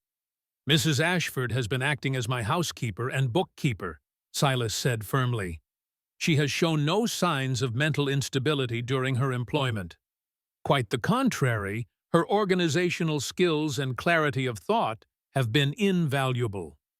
The subtle emphasis on her alias and the professional nature of their arrangement was clearly intended to establish their public narrative. Dr. Whitaker nodded slightly, acknowledging the information without committing to its defense. "I'll return tomorrow with Bradford," he said, moving toward the door. "It would be best if nothing appears unusual or hurried. Maintain your routine answer questions directly, but without volunteering information." "You make it sound like we're preparing for battle," Josephine observed. A sad smile crossed the doctor's weathered face. "In a sense, madam, we are. A battle of narratives, of credibility. These can be just as brutal as those fought with bullets and bayonets." His gaze shifted to Silas. "Something you understand well, I imagine." Again that sense of unspoken communication between the men of shared knowledge that excluded her. Josephine made a mental note to question Silas about it once they were alone. "Thank you for the warning, Doctor," Silas said, opening the door. "We appreciate the risk you've taken." Dr. Whitaker placed his hat back on his head with a slight nod. "I simply follow my oath to do no harm to relieve suffering when I can. Samuel, come along. Your mother will be worried." "Can I come back tomorrow?" Samuel asked, looking between Silas and Josephine with undisguised concern. To help, Silas placed a hand briefly on the boy's shoulder. "Best stay in town tomorrow, Samuel. Keep your ears open, but don't draw attention to yourself. We'll send word when it's safe to visit again." Though clearly disappointed, the boy nodded his understanding. "Yes, sir. Be careful, Mrs. Ashford. That Bradford fellow has mean eyes." The simple observation from a child sent a fresh chill through Josephine. She had seen those mean eyes up close, had watched them calculate and scheme against her for months after Charles's death. After their visitors departed, Silas secured the door and turned to Josephine, his expression grave. "We need to prepare. If Bradford comes tomorrow, we'll need a strategy." Josephine nodded, forcing her mind to function past the panic. "I should retrieve the journal. It's hidden in my valise in a false bottom." Silas nodded. "Do that. I have preparations of my own to make." As Josephine moved toward her room, she paused, a sudden realization striking her. Dr. Whitaker knows who you really are, doesn't he? That's what passed between you. Silas stilled his back to her tension visible in the set of his shoulders. Whitaker trained at Harvard Medical School a decade before I did. We never met during our education, but he recognized my name when I arrived in Willow Creek. He's kept my confidence. Your name, Josephine repeated. Then Thornton is an alias. A long pause, then yes. Will you tell me your real name? She asked quietly. Silas turned his expression a complex mixture of resignation and resolve. Reynolds, Dr. Silas Reynolds, formerly of Boston General Hospital and the Union Army Medical Corps. The name stirred a vague recollection in Josephine's memory. Reynolds, Charles mentioned a Dr. Reynolds once, a battlefield surgeon known for innovative techniques. He spoke of him with great respect. Something like pain flickered across Silas's face. Your husband was in the medical corps. No, but his father was. Dr. William Bradford served as a consulting physician to the Union Army. He passed away shortly after the war. Silas nodded slowly, as if fitting this new information into some larger pattern. Get the journal, Joe. We have much to discuss before morning. In her room, Josephine carefully extracted her valise from beneath the bed, where it had remained since her arrival. The travel-worn leather was scratched and faded, an unremarkable container for the explosive evidence it concealed. With practiced movements, she pressed a hidden catch in the frame, revealing a thin compartment beneath the lining. From it, she withdrew a small leather-bound journal, its pages filled with Charles's precise handwriting. The sight of it brought a familiar ache to her heart. Charles Bradford had been a methodical man recording business transactions and personal observations with equal attention to detail. Their marriage, arranged by their fathers to unite two prominent medical families, had begun as a practical arrangement before blossoming into genuine affection. His death had shocked her not only with its suddenness, but with the swift transformation it triggered in the family's treatment of her. Edgar, always coldly polite, before had become her jailer, restricting her movements, monitoring her correspondence, gradually isolating her under the guise of concern for her fragile condition. It was only through the loyalty of her lady's maid that Josephine had discovered the journal hidden in Charles's study, and with it, the damning evidence that suggested Edgar's involvement in both financial fraud and potentially murder. Clutching the journal to her chest, Josephine returned to the main room where Silas waited, a glass of amber liquid in his hand, the first time she had seen him indulge in spirits. "Whiskey?" she asked, arching an eyebrow. "Medicinal purposes," he replied, with a hint of dry humor, setting the glass aside. "Is that it?" Josephine nodded, placing the journal on the table between them. The last 2 months of Charles's life. His suspicions about Edgar, the discrepancies he found in the company ledgers, and his final entry the night before he died. Silas opened the journal carefully, his eyes scanning the neat handwriting with professional interest. He flipped through several pages before stopping at an entry dated April 17, 1877. Confronted E. Today, regarding the missing funds, he read aloud. He denied all knowledge, became defensive when presented with evidence. Claimed the discrepancies were clerical errors, nothing more. I remain unconvinced. The pattern is too consistent, the amounts too significant. Will consult with father's attorney tomorrow if E does not provide a satisfactory explanation. Silas looked up, meeting Josephine's gaze. And he died that night. After dinner with the family, she confirmed. Edgar had insisted on a private family meal to discuss business matters. Charles became ill during dessert, severe stomach pain, difficulty breathing. The family physician diagnosed heart failure, but you suspected otherwise, Silas finished. Based on the symptoms you described previously, several poisons could produce such effects. Arsenic, perhaps, or certain plant toxins. I tried to suggest as much to the physician, but Edgar dismissed my concerns as hysterical ravings. By morning, Charles was dead, and I was being treated as a grief-stricken widow whose mind had been unbalanced by loss and pregnancy. Silas turned to the final entry in the journal, dated the morning of Charles's death. The handwriting was shaky, noticeably different from the careful script of earlier pages. "Fell ill after dinner," he read. "Suspect not natural. Are too eager to call Dr. Parker instead of hospital. If anything happens, Joe must take this to Reynolds. He will know." Silas stared at the page, a complex emotion crossing his features. "Reynolds," he repeated softly. "He meant me." Josephine's eyes widened. "You knew Charles."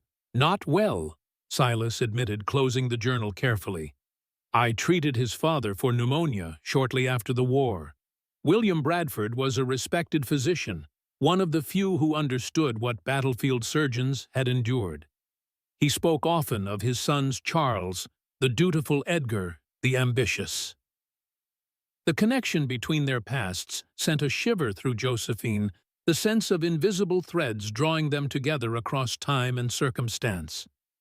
"Charles must have remembered you trusted your judgment," she said, "though I never had the chance to fulfill his request." "Until now," Silas observed, a new determination entering his voice. "This journal is compelling evidence, Joe. Charles's documentation of the financial irregularities, his confrontation with Edgar, the timing of his death, it creates a pattern that's difficult to dismiss." Hope flickered in Josephine's chest for the first time in months. "Enough to counter Edgar's claims about my mental state? Perhaps," Silas hedged. "Much depends on whether we can find evidence of the poison itself. Without that, it remains circumstantial." "The poison would be long gone from Charles's body," Josephine said, disappointment clouding her voice. "And I have no samples of what might have been used." Silas considered this, tapping his fingers thoughtfully against the table. "Not necessarily. If Edgar has been using the same substance, he might have brought it with him. Many poisons are difficult to obtain. Once someone finds an effective method, they often stick with it." "You think he might try to poison me as well?" The possibility sent a wave of fear through Josephine, her hand moving protectively to her belly. "I think Edgar Bradford is a man who eliminates obstacles," Silas said carefully. "And you and your child represent significant obstacles to his ambitions." The blunt assessment hung in the air between them, stark and terrifying in its implications. "What do we do?" Josephine asked finally. Silas rose, moving to the cabinet where he kept his medical supplies. "We prepare for his visit. Maintain the appearance of normality while watching for opportunities to gather evidence. And if he attempts something while he's here, then we'll be ready," Silas replied, his voice taking on the calm authority she had heard when he treated Jenkins's injury. "I've dealt with more dangerous men than Edgar Bradford." The quiet confidence in his statement provided more reassurance than elaborate promises might have. Josephine found herself trusting this man, Dr. Silas Reynolds, in a way she had trusted few others since fleeing Philadelphia. "There's something else we should discuss," Silas said, turning back to face her. "Something I've been considering since you arrived." The sudden seriousness in his tone caused Josephine to tense. "What is it?" "Your legal status," he replied, sitting across from her once more. "As a widow in your condition without family protection, you're vulnerable not just to Bradford's claims, but to the legal system itself." Josephine nodded slowly. "I'm aware. Women have few rights when it comes to property, or even custody of their own children. It's why Edgar's strategy is so effective. He doesn't need to prove I killed Charles, only that I'm mentally unfit to care for the child." Exactly, Silas agreed. Which is why I've been thinking about a potential solution. He hesitated, seemingly searching for the right words. A marriage of convenience would provide legal protection for both you and the child. The proposal delivered with clinical detachment nonetheless sent a shock through Josephine. Marriage to whom? To me, Silas said simply. As your husband, I would have legal standing to protect you from Bradford's claims. The child would be considered mine by law regardless of biological paternity. Josephine stared at him, struggling to process the suggestion. You would do that, tie yourself to a woman accused of murder, claim another man's child as your own. I believe you're innocent, Silas replied, and a child deserves protection regardless of parentage. The rational explanation did little to diminish the enormity of what he was proposing. It's too much, Silas. I can't ask you to sacrifice your freedom, your reputation.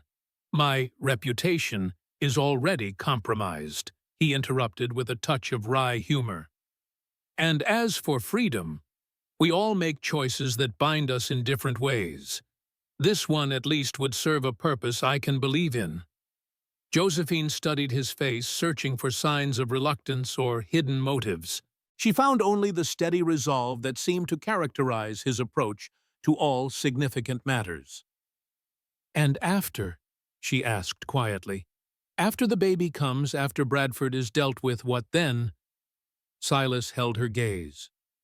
That would be for you to decide. The arrangement could remain as it begins, practical, respectful, with no expectations beyond mutual support. Or, he left the alternative unspoken, hanging in the air between them like a fragile possibility neither dared to examine too closely. I need time to consider, Josephine said finally. It's not a decision to make in haste. Of course, Silas agreed, rising from the table. But not too much time. Bradford arrives tomorrow, and our position would be stronger if we had already taken this step. The practical reminder of their immediate threat sobered Josephine. I'll give you my answer in the morning, she promised, after I've had a chance to think clearly. Silas nodded, gathering the journal and returning it to her. Keep this safe. It's our most compelling evidence regardless of what you decide about my proposal. As she took the journal from his hands, their fingers brushed momentarily. The brief contact sent an unexpected warmth through Josephine, a reminder that beneath the practical considerations lay more complex emotions neither had acknowledged directly. Good night, Silas, she said softly, withdrawing her hand. And thank you for everything. A shadow of something unreadable crossed his features. No need for thanks. Get some rest, Joe. Tomorrow will bring its own challenges. In her room, Josephine sat on the edge of her bed, Charles's journal clutched in her hands, her mind whirling with the evening's revelations and Silas's unexpected proposal. Marriage, even a marriage of convenience, would represent a profound commitment, a binding of their fates in ways that extended far beyond their current arrangement. And yet, the practical benefits were undeniable. As Silas's wife, she would gain legal protection that no other arrangement could provide. And what of Silas himself? In the weeks since her arrival, Josephine had come to respect his quiet strength, his principles, the careful way he navigated a world that had wounded him deeply. There was a steadiness to him that provided an anchor amid the storm of her circumstances. But marriage required trust, complete, unreserved trust. Could she give that to any man after what she had endured? The baby kicked vigorously, as if offering its own opinion on the matter. Josephine smiled faintly, placing a hand over the movement. What do you think, little one? She whispered. Is Dr. Reynolds a man we can trust with our future? No answer came except another kick, this one strong enough to make her wince. The child was growing stronger by the day, its arrival now only months away. Whatever decision she made would affect not just her own life, but this new one that depended entirely on her judgment. With a sigh, Josephine carefully replaced the journal in its hiding place and prepared for bed. Sleep would likely prove elusive, but she needed rest to face whatever tomorrow might bring, whether that included a wedding or a confrontation with the man who had driven her from her home and possibly murdered her husband. Morning dawned, clear and bright sunlight streaming through the small window of Josephine's room. She had slept surprisingly well despite her troubled thoughts, perhaps her body's demand for rest overriding her anxious mind. The scent of coffee and bacon drifted under her door, suggesting Silas was already awake and preparing breakfast. Taking a deep breath, Josephine dressed carefully in her most presentable day dress, a navy blue cotton with white trim that managed to accommodate her growing belly while maintaining a semblance of propriety. When she emerged from her room, she found Silas at the stove, his back to her as he tended to the cooking. He had shaved and trimmed his beard, she noted, and wore a clean white shirt under his usual vest, small adjustments that suggested he, too, was preparing for their visitor. "Good morning," she said, moving to set the table as had become their routine. Silas turned his gaze, taking in her appearance with quiet appreciation. "Morning. Did you sleep well?" "Better than expected," Josephine admitted. "You?" "Well enough." He brought the skillet to the table, serving them both before taking his seat. "Have you considered my proposal?" The direct question, asked in the same tone he might inquire about the weather, brought a small smile to Josephine's lips, despite the gravity of the situation. Silas Reynolds was not a man who wasted time with unnecessary preamble. "I have," she replied, pouring coffee for them both, "and I accept with conditions." Silas raised an eyebrow, waiting for her to continue. "First, it must be understood that this is a temporary arrangement, dissoluble once the threat from Edgar has passed," Josephine said firmly. "I won't trap you in a permanent commitment made under duress." "Agreed." Silas nodded. "Though for appearance's sake, we should maintain the union for at least a year after the child's birth." The practical amendment made sense, though the thought of a year-long charade gave Josephine pause. "Second, I retain control of any inheritance that comes to me or the child from the Bradford estate. You'll have no claim on those funds." "I have no interest in Bradford money," Silas assured her, a hint of distaste in his voice. "Your inheritance is your own and the child's." "And third," Josephine continued, meeting his gaze steadily, "this remains a marriage in name only. I won't be obligated in ways I'm not prepared for." A flush rose to her cheeks despite her attempt at clinical language. Silas's expression softened with understanding. "Joe," he said gently, "I would never expect or demand anything of that nature. My offer is about protection, not possession." The simple assurance eased a tension Josephine hadn't fully acknowledged. "Then, yes, I accept your proposal, though I'm not sure how we'll manage to arrange a ceremony before Bradford arrives." "Judge Wilson can perform civil marriages," Silas explained, rising from the table. "He lives just outside town. If we leave within the hour, we can be married and back before Bradford completes his first 2 visits. The brisk efficiency of his plan left Josephine momentarily speechless. This was really happening. She was about to become Mrs. Silas Reynolds, at least in name, less than 2 months after fleeing Philadelphia as Mrs. Charles Bradford. "I'll need to pack the journal," she said, focusing on practical details to steady herself.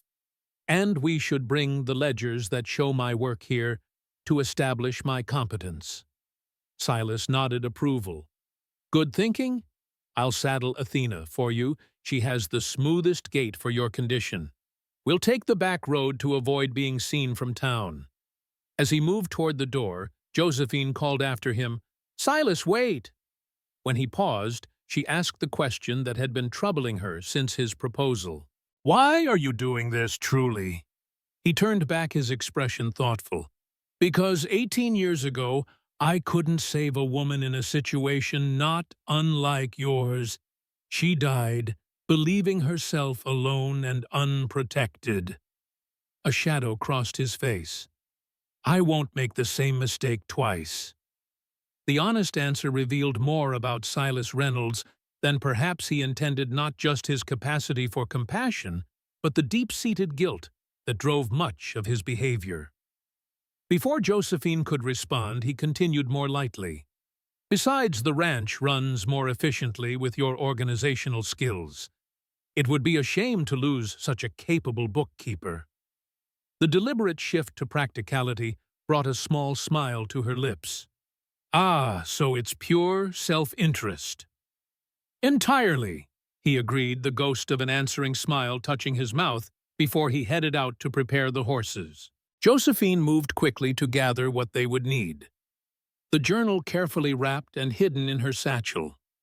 The ranch ledgers showing her neat handwriting and organizational systems. A clean handkerchief that would serve as a token bride's accessory. As she collected these items, the reality of what they were about to do settled over her. Marriage, even one entered as a practical arrangement, carried weight significance. For better or worse, her life was about to be legally bound to Silas Reynolds's.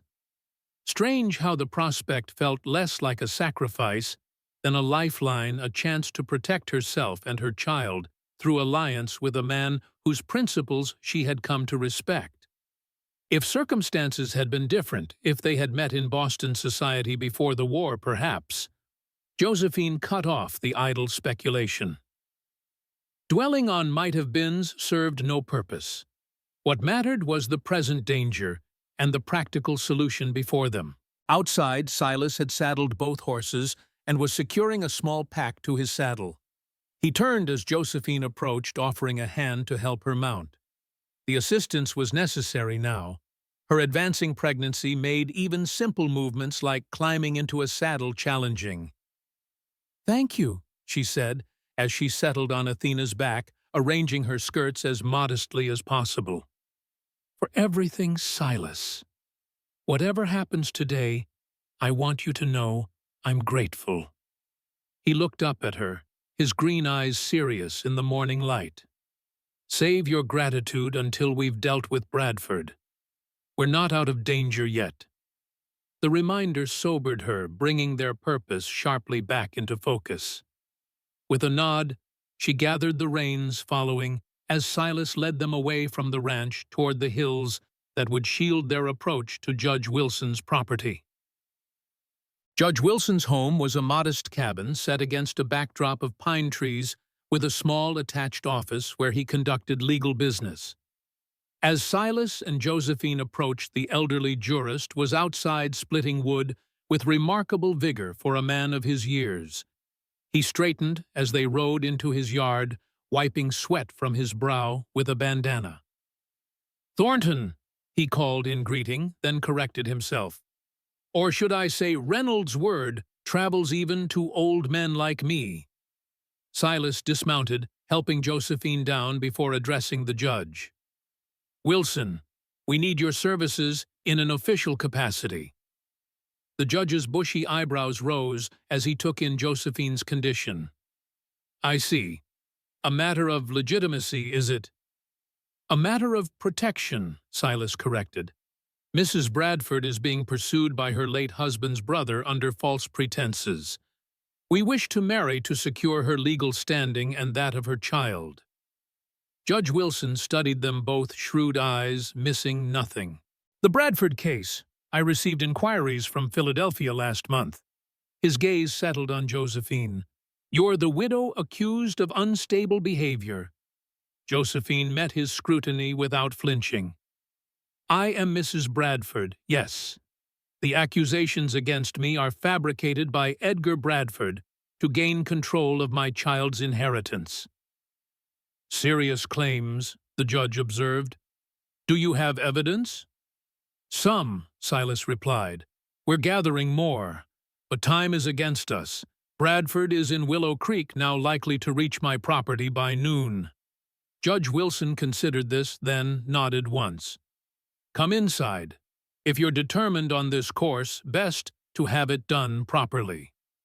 The interior of the judge's cabin was unexpectedly refined bookshelves lined with legal texts, a polished desk, comfortable furnishings that suggested a man of education who valued his comforts despite frontier living.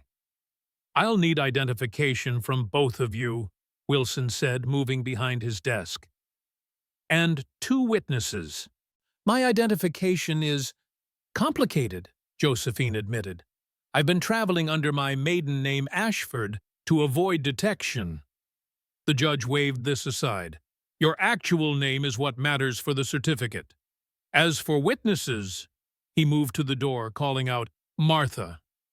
Could you come here a moment? A slender woman with silver-streaked auburn hair appeared from what must be the kitchen, wiping her hands on an apron.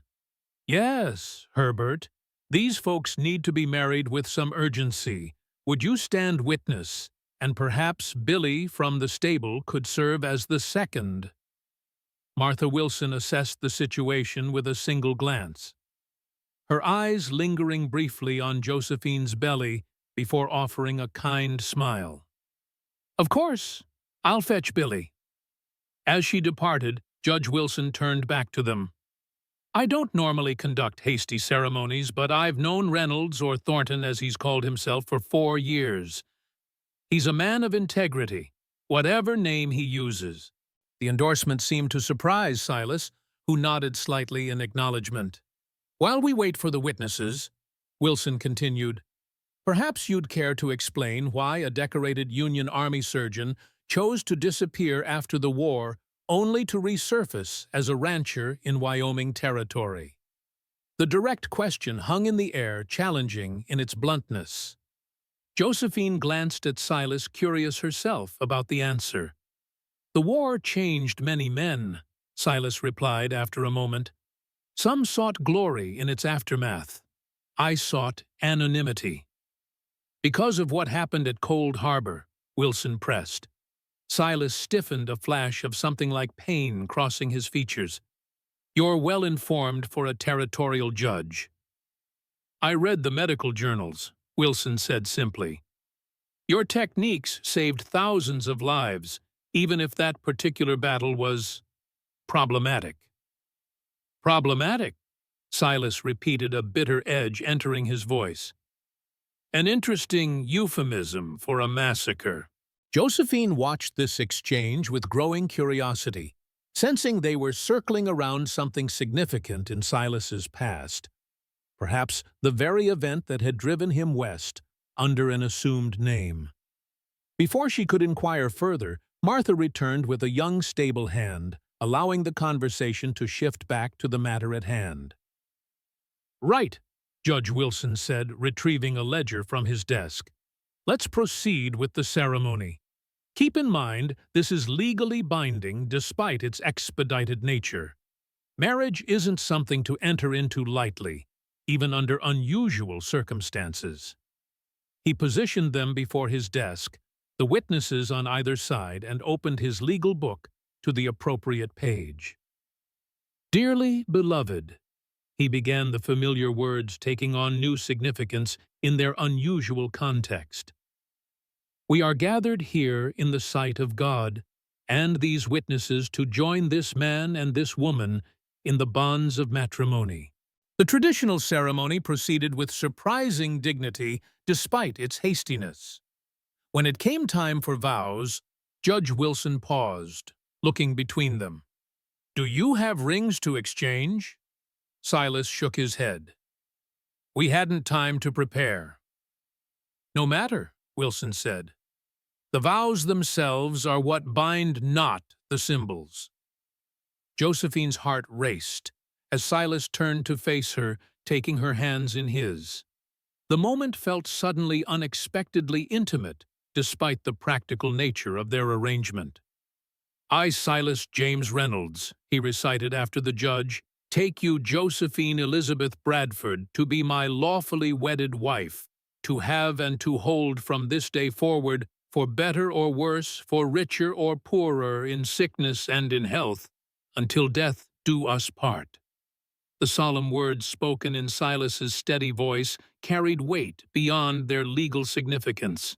Josephine found herself studying his face as he spoke, noting the sincerity in his green eyes, despite the circumstances that had brought them to this moment.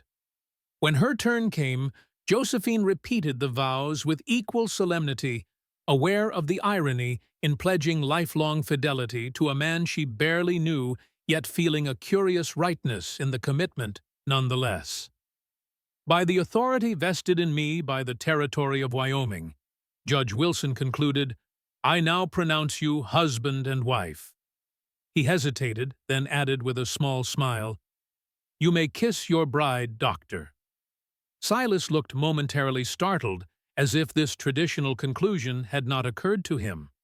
Josephine felt heat rise to her cheeks as he leaned forward, his intent clearly to offer the briefest contact necessary to maintain appearances.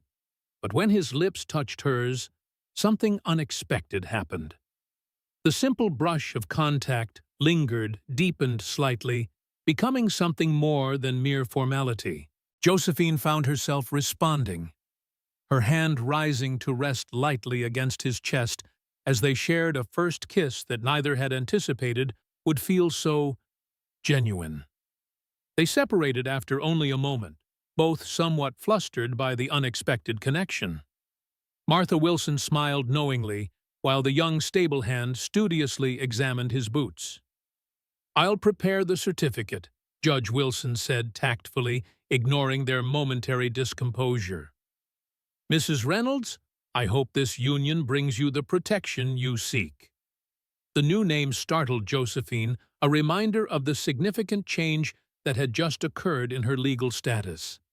Mrs. Reynolds, no longer Bradford, no longer Ashford, a new identity to match her new life.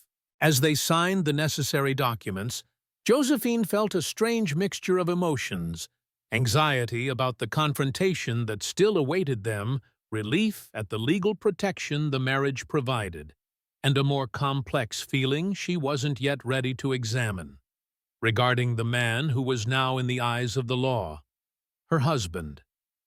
"We should return to the ranch," Silas said, once the paperwork was complete. "Bradford could arrive at any time." "Of course," Josephine agreed, gathering her satchel. "Thank you, Judge Wilson, Mrs. Wilson, for your assistance and discretion." "I wish you both well," Martha Wilson said warmly. "Marriage under any circumstances requires patience and understanding, perhaps especially one begun as yours has been." The gentle advice offered without judgment touched Josephine. "We'll remember that," she promised. Outside, as Silas helped her mount Athena, Josephine found herself studying him with new perspective. Her husband. The word felt foreign applied to this quiet, complex man who had offered protection without demanding possession. "What happened at Cold Harbor?" she asked, as they rode away from the judge's property, curiosity overcoming discretion. Silas's expression closed the momentary openness of the ceremony, replaced by his habitual reserve. "A battle in Virginia, 1864. Grant sent wave after wave of men against entrenched Confederate positions. 7,000 casualties in under an hour." The stark numbers hung in the air between them, but Josephine sensed there was something personal that connected Silas to that particular horror among the many that had comprised the war. "You were there," she said softly. "As a surgeon." "I was chief medical officer for the 2nd Corps. Silas confirmed, his voice distant with memory. "We were overwhelmed.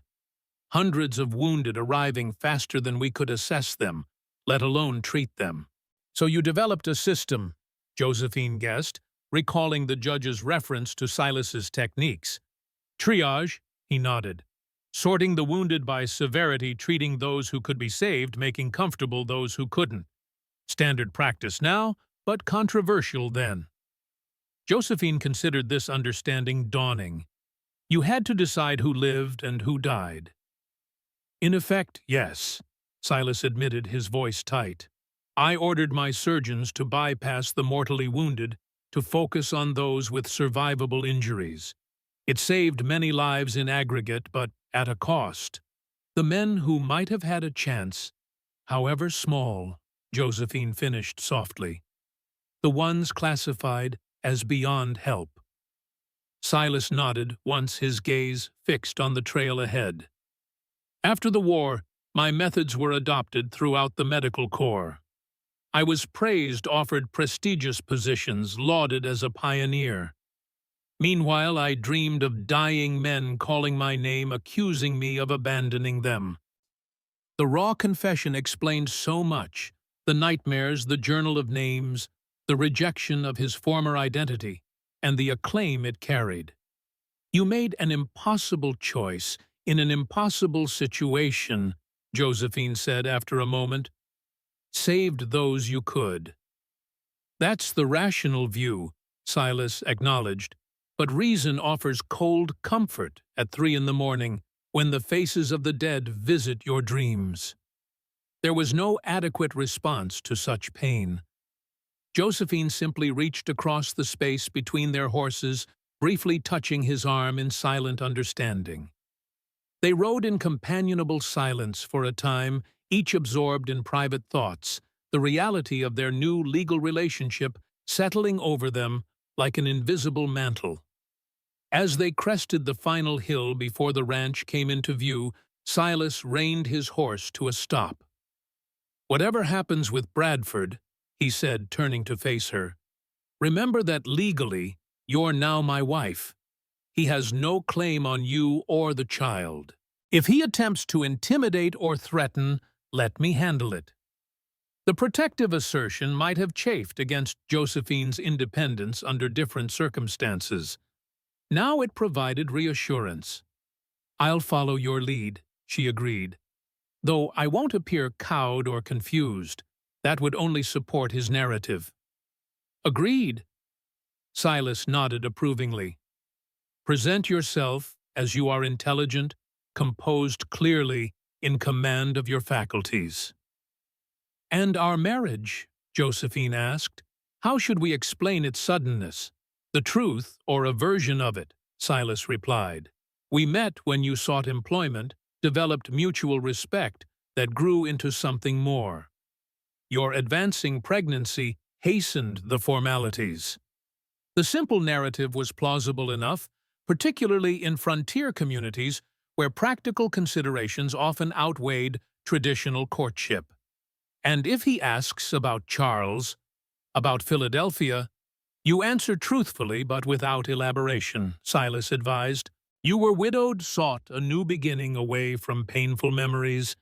Nothing more unless he forces the issue.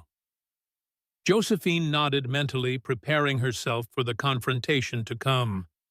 As they continued down the hill toward the ranch, she noticed a wagon already in the yard. Visitors had arrived during their absence. Bradford, Silas murmured, his posture tensing. Earlier than expected. Josephine's heart raced as they approached, her eyes fixed on the elegant carriage with Philadelphia registration.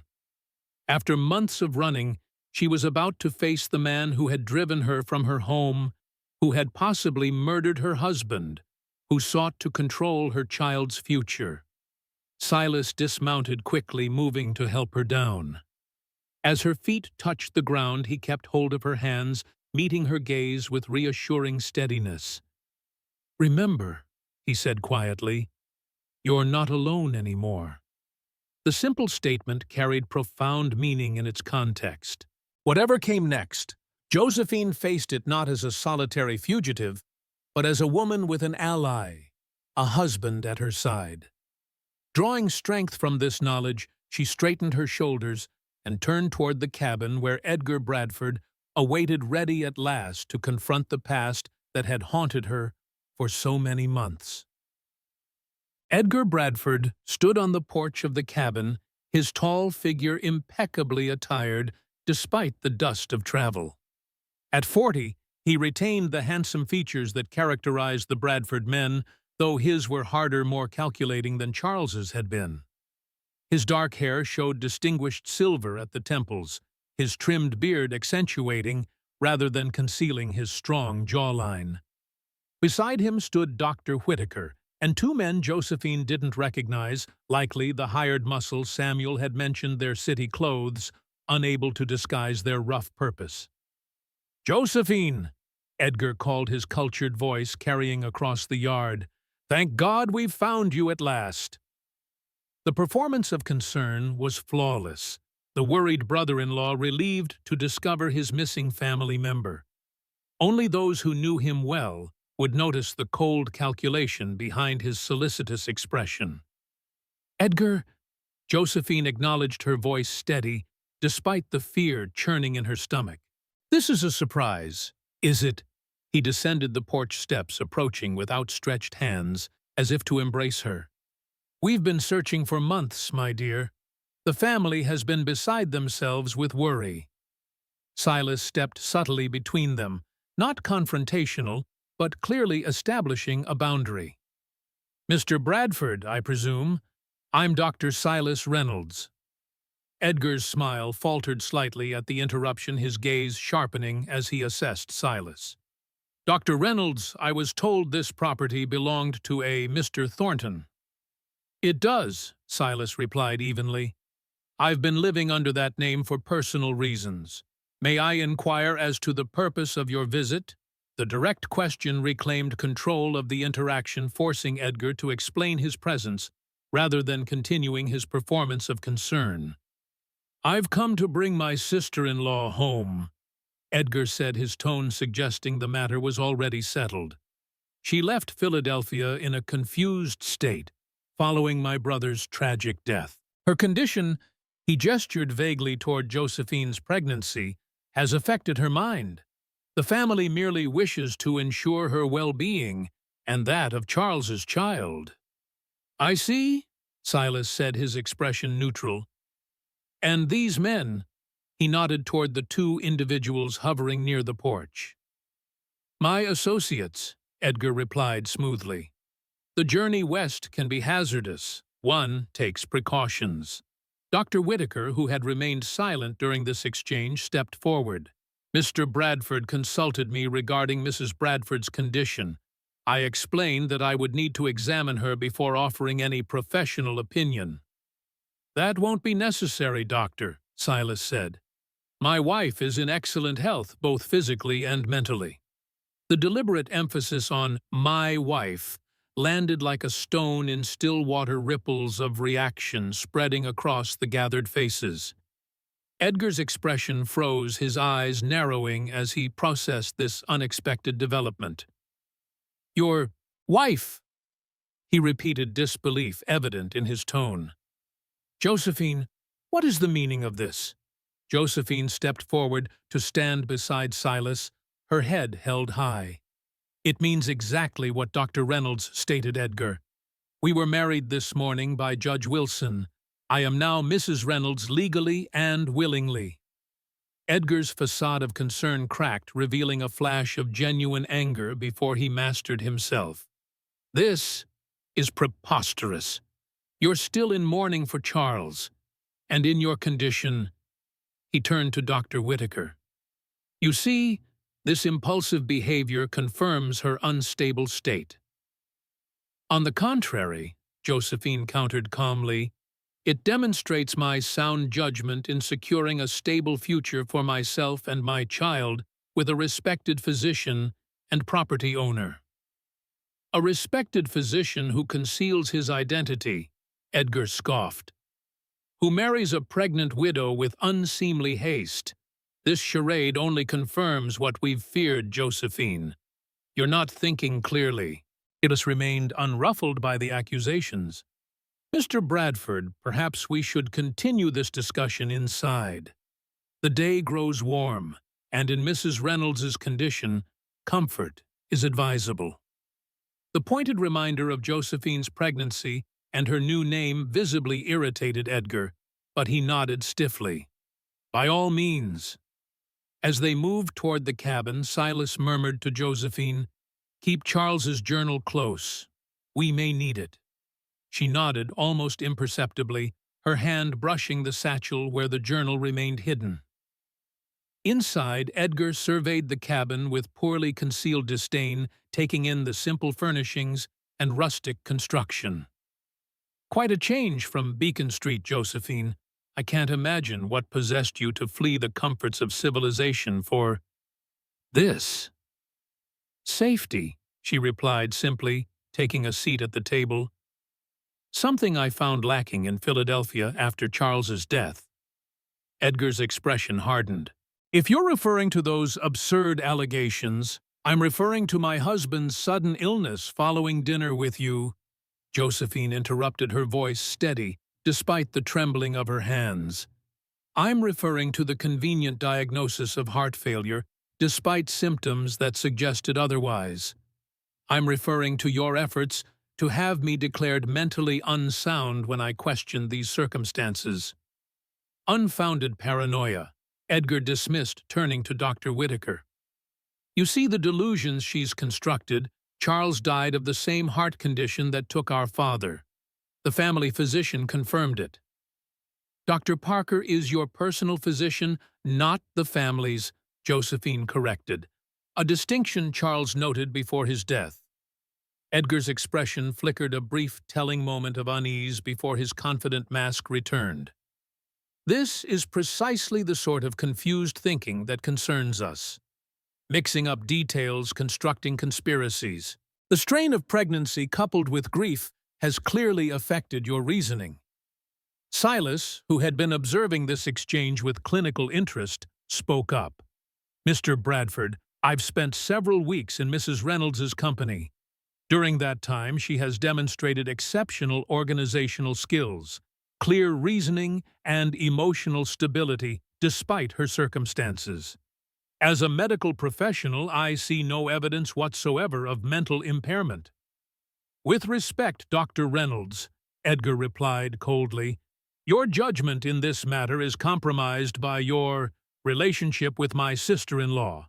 And given your own questionable history living under an assumed name in this wilderness, your professional assessment carries limited weight." Dr. Whitaker cleared his throat. "If I may, I've had the opportunity to observe Mrs. Bradford, or rather Mrs. Reynolds, during her time in Willow Creek. She has established herself as a competent bookkeeper for the ranch, organized the medical records, and generally conducted herself with the clarity and purpose one would expect of a person in full possession of their faculties." The unexpected support from Whitaker visibly surprised Edgar. "You've examined her, then?" "Not formally," the doctor admitted. "But in my professional capacity, I have witnessed no behavior that would justify concerns about her mental state." Edgar's jaw tightened with barely suppressed fury. He turned back to Josephine, his tone hardening. "This performance is impressive, I'll grant you, but it changes nothing. As Charles's brother and executor of his estate, I have a responsibility to ensure his child is properly provided for. A hasty marriage to a frontier doctor with a questionable past hardly constitutes suitable arrangements." "The marriage is legal," Silas stated flatly. "And under territorial law, as Josephine's husband, I now have legal authority regarding both her welfare and that of the child. Your executor powers extend to the estate, not to my wife or her child." "Her child," Edgar emphasized, "is a Bradford, the last of Charles's line. The child has rights to the family estate, which I am bound to protect." "How convenient," Josephine observed, "that you should be so concerned with an inheritance you attempted to embezzle from while Charles was alive." The direct accusation landed like a physical blow. Edgar's face flushed with anger, his composure cracking. "How dare you? These slanderous claims are documented," Josephine finished calmly, reaching for her satchel.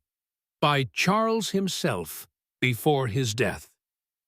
Edgar's eyes fixed on the satchel with sudden intensity. "What are you talking about?" Josephine withdrew the journal, placing it carefully on the table between them. "Charles kept records, Edgar, of the discrepancies he found in the company accounts, of his suspicions about your activities, of his confrontation with you the day before he died." Edgar stared at the journal, recognition dawning in his eyes. Charles's business diary. He kept it with him constantly. "He left it in his study the night he died," Josephine explained. "Perhaps he knew what might happen, wanted evidence preserved." "This is absurd," Edgar scoffed, though his eyes never left the journal. "Business notes and random musings, nothing more." "Then you won't mind if Dr. Whitaker examines it?" Josephine suggested. "Particularly the entries from April, including Charles's final note indicating he suspected poisoning and specifically naming you." Edgar's face drained of color. "Fabrications. You could have written those entries yourself." "The handwriting can be verified," Silas pointed out, "and the journal itself provides context that supports Mrs. Reynolds's account rather than yours." A tense silence fell over the cabin as Edgar visibly calculated his options. His gaze darted to his two associates, who had remained near the door, then back to the journal on the table. "Even if Charles had concerns about the business," he said finally, his voice regaining its smooth control, "that hardly constitutes evidence of the wild accusations you're making. A responsible executor questions discrepancies. It's his duty." "Is it also his duty to drug his sister-in-law's tea?" Josephine challenged. "To restrict her movements, monitor her correspondence, isolate her from friends who might support her?" "Precautions," Edgar insisted. "For your own safety, given your increasingly erratic behavior." "Mr. Bradford," Dr. Whitaker interjected, "these are serious allegations on both sides. Perhaps it would be prudent to allow a neutral examination of the evidence before proceeding further." Edgar's jaw worked as he considered the suggestion. "Very well," he conceded finally. "I have nothing to hide. Examine the journal if you wish, though I maintain Josephine's interpretation is colored by her condition." Dr. Whitaker reached for the journal, opening it carefully to the final entries. His expression remained neutral as he read, though his eyebrows rose slightly at certain passages. "Interesting," he murmured. "Charles Bradford specifically mentions symptoms consistent with certain poisons rather than heart failure. And this final entry—" He looked up, his gaze moving between Edgar and Josephine. "He specifically instructs that the journal be taken to Dr. Reynolds if anything should happen to him." Edgar's composure slipped again. "What? Let me see that." He reached for the journal, but Silas moved it beyond his grasp. "I believe Dr. Whitaker is conducting an impartial examination," he said mildly.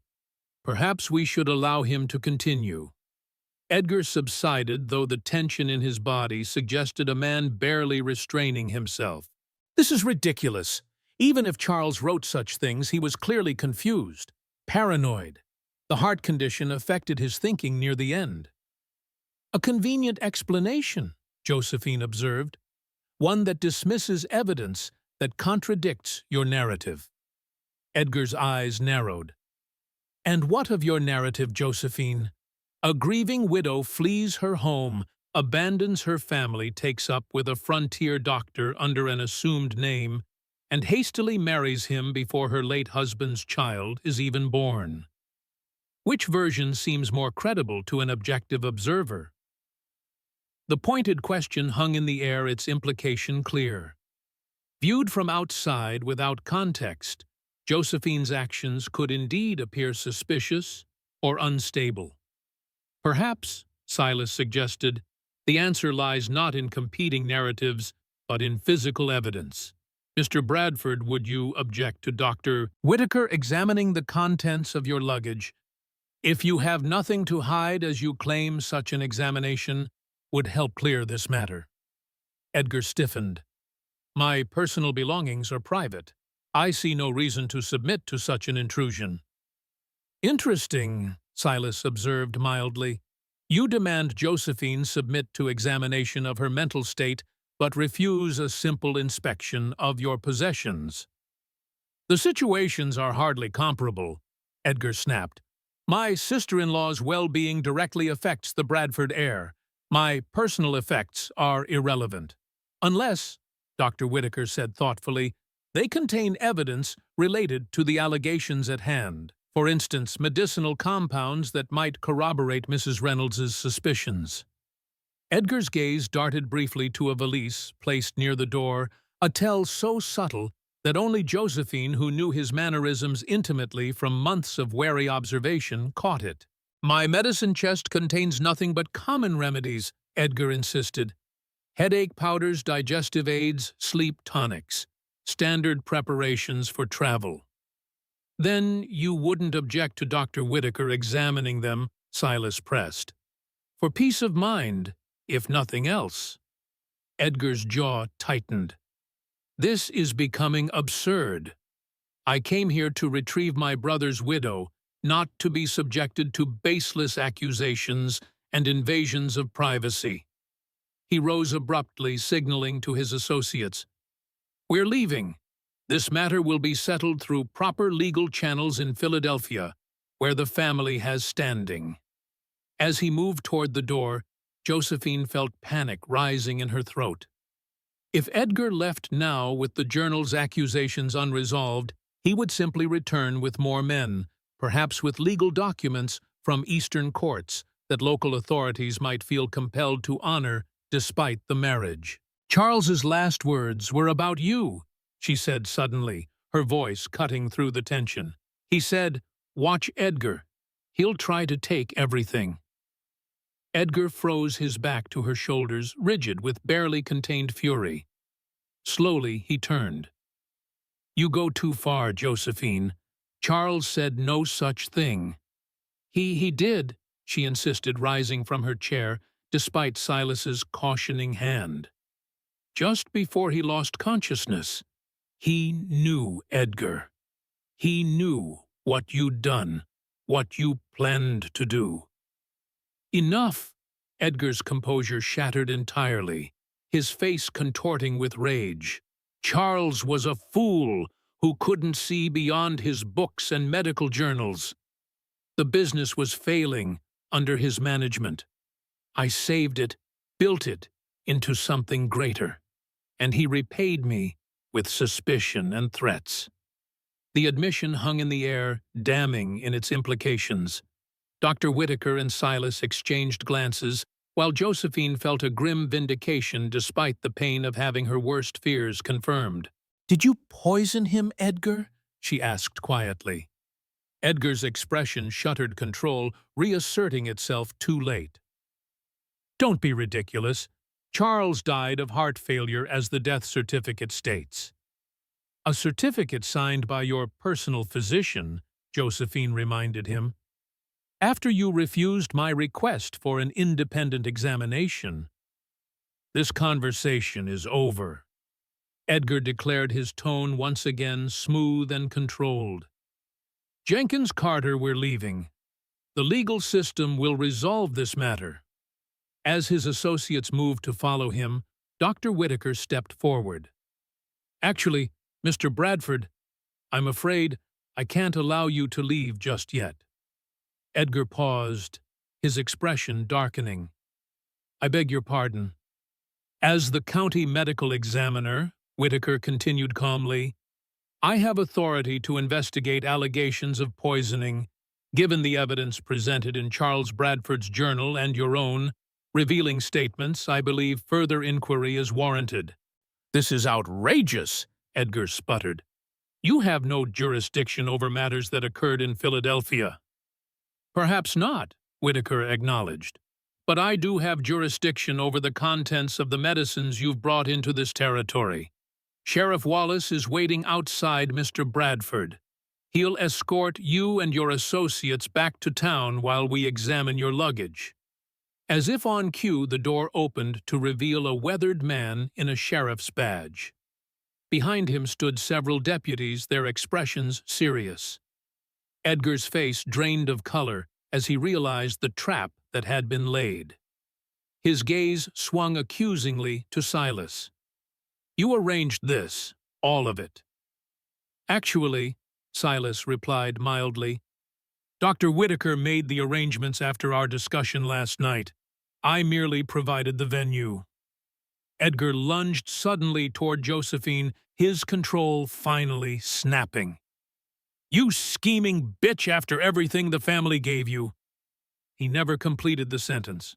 Silas moved with surprising speed, for a man with a damaged leg, placing himself between Edgar and Josephine and delivering a precise blow to Edgar's sternum that dropped him gasping to his knees. "That's enough, Bradford," the sheriff said, stepping forward to secure Edgar's hands behind his back. "Threatening a woman in her condition adds another charge to your growing list."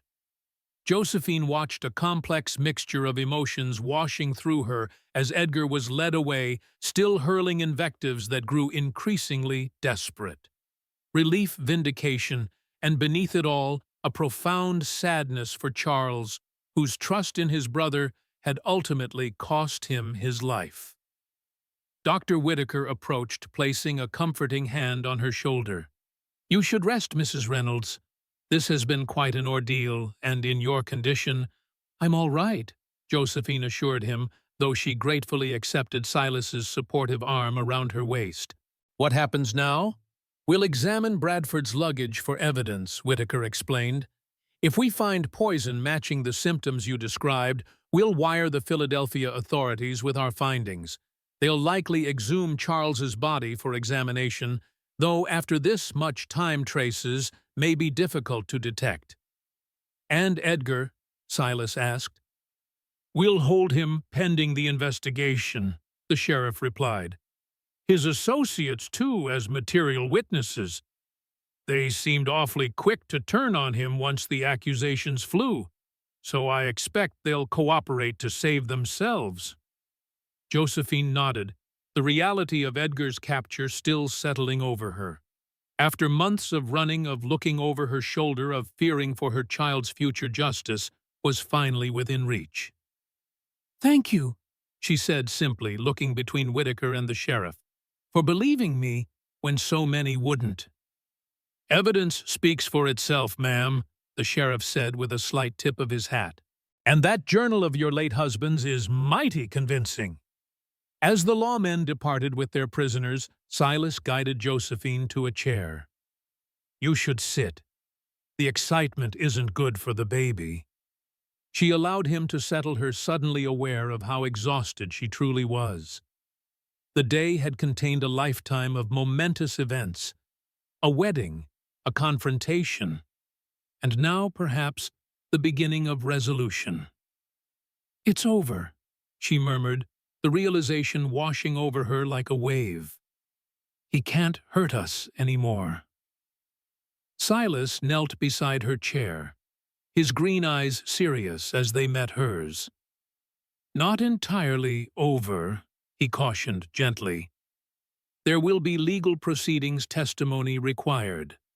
But the immediate threat has passed, yes."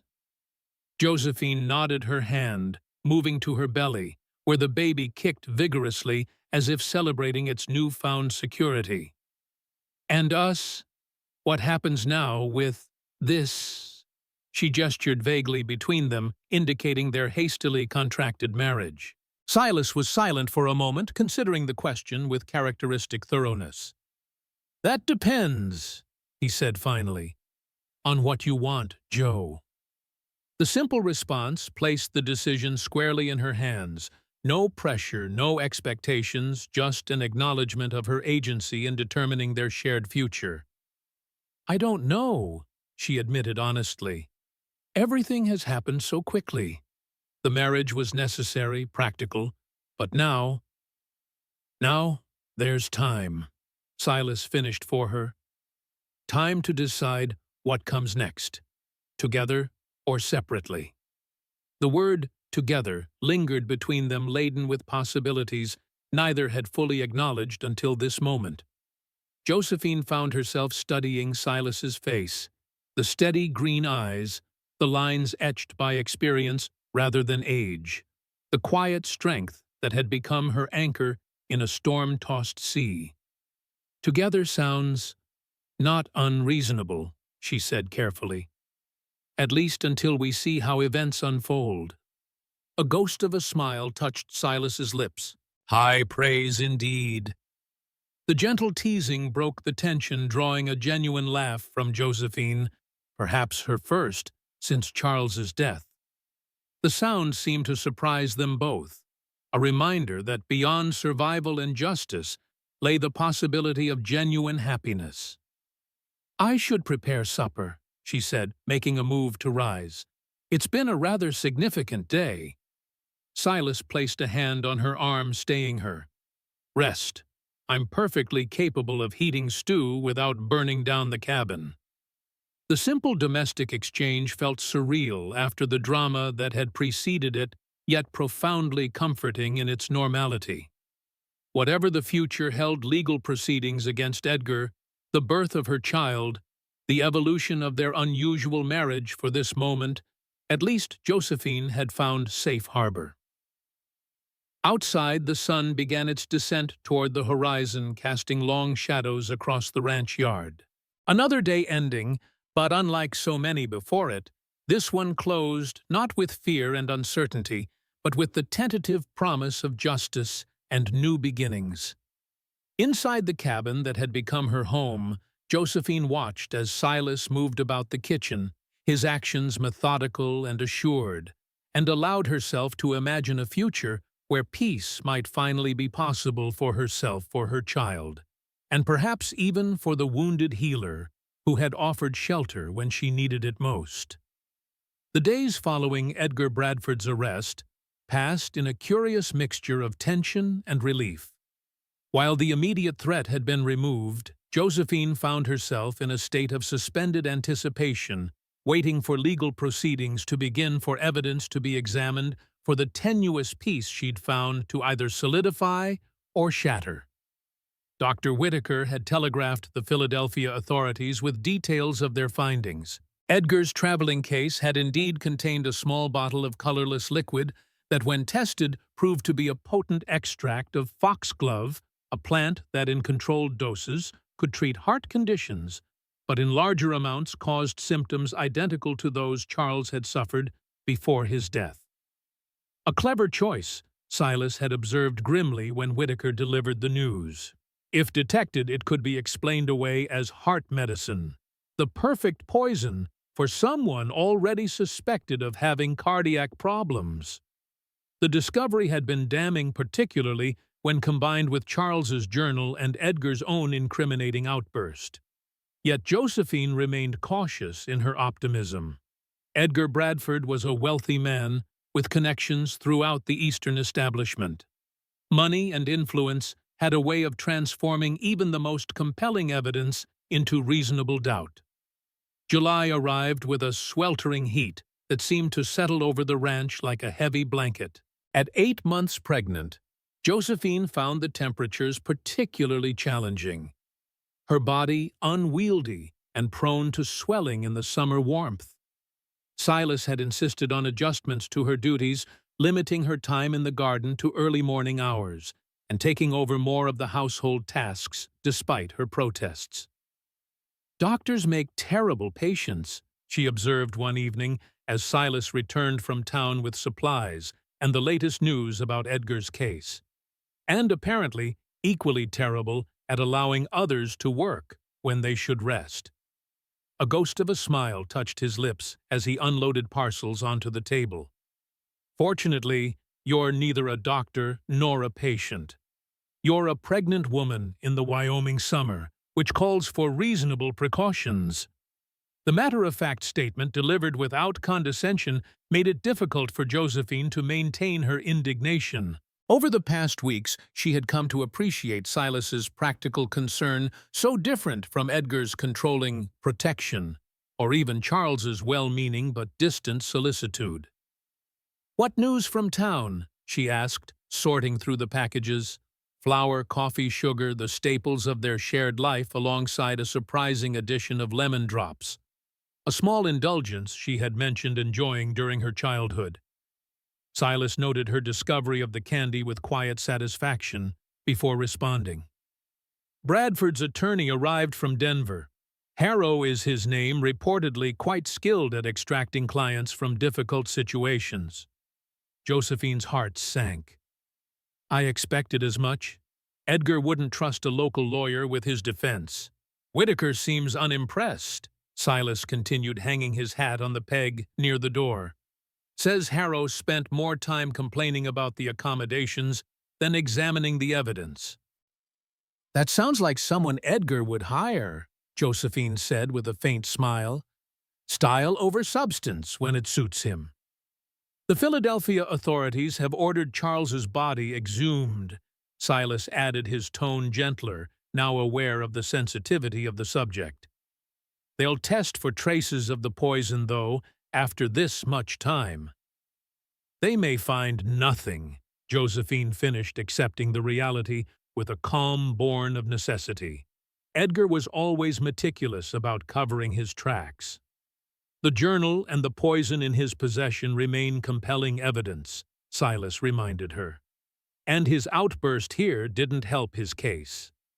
Josephine nodded, arranging the supplies in their proper places, a small domestic ritual that provided comfort in its ordinariness. "When will the hearing be held?" "Next week, assuming the telegraph from Philadelphia arrives with the formal charges. Judge Wilson wants everything properly documented before proceeding." A week. 7 more days of waiting, of uncertainty, of living in this strange limbo, where her future and her child's hung in the balance of frontier justice. "The baby will come soon after," she observed, one hand moving to her rounded belly, where the child shifted restlessly.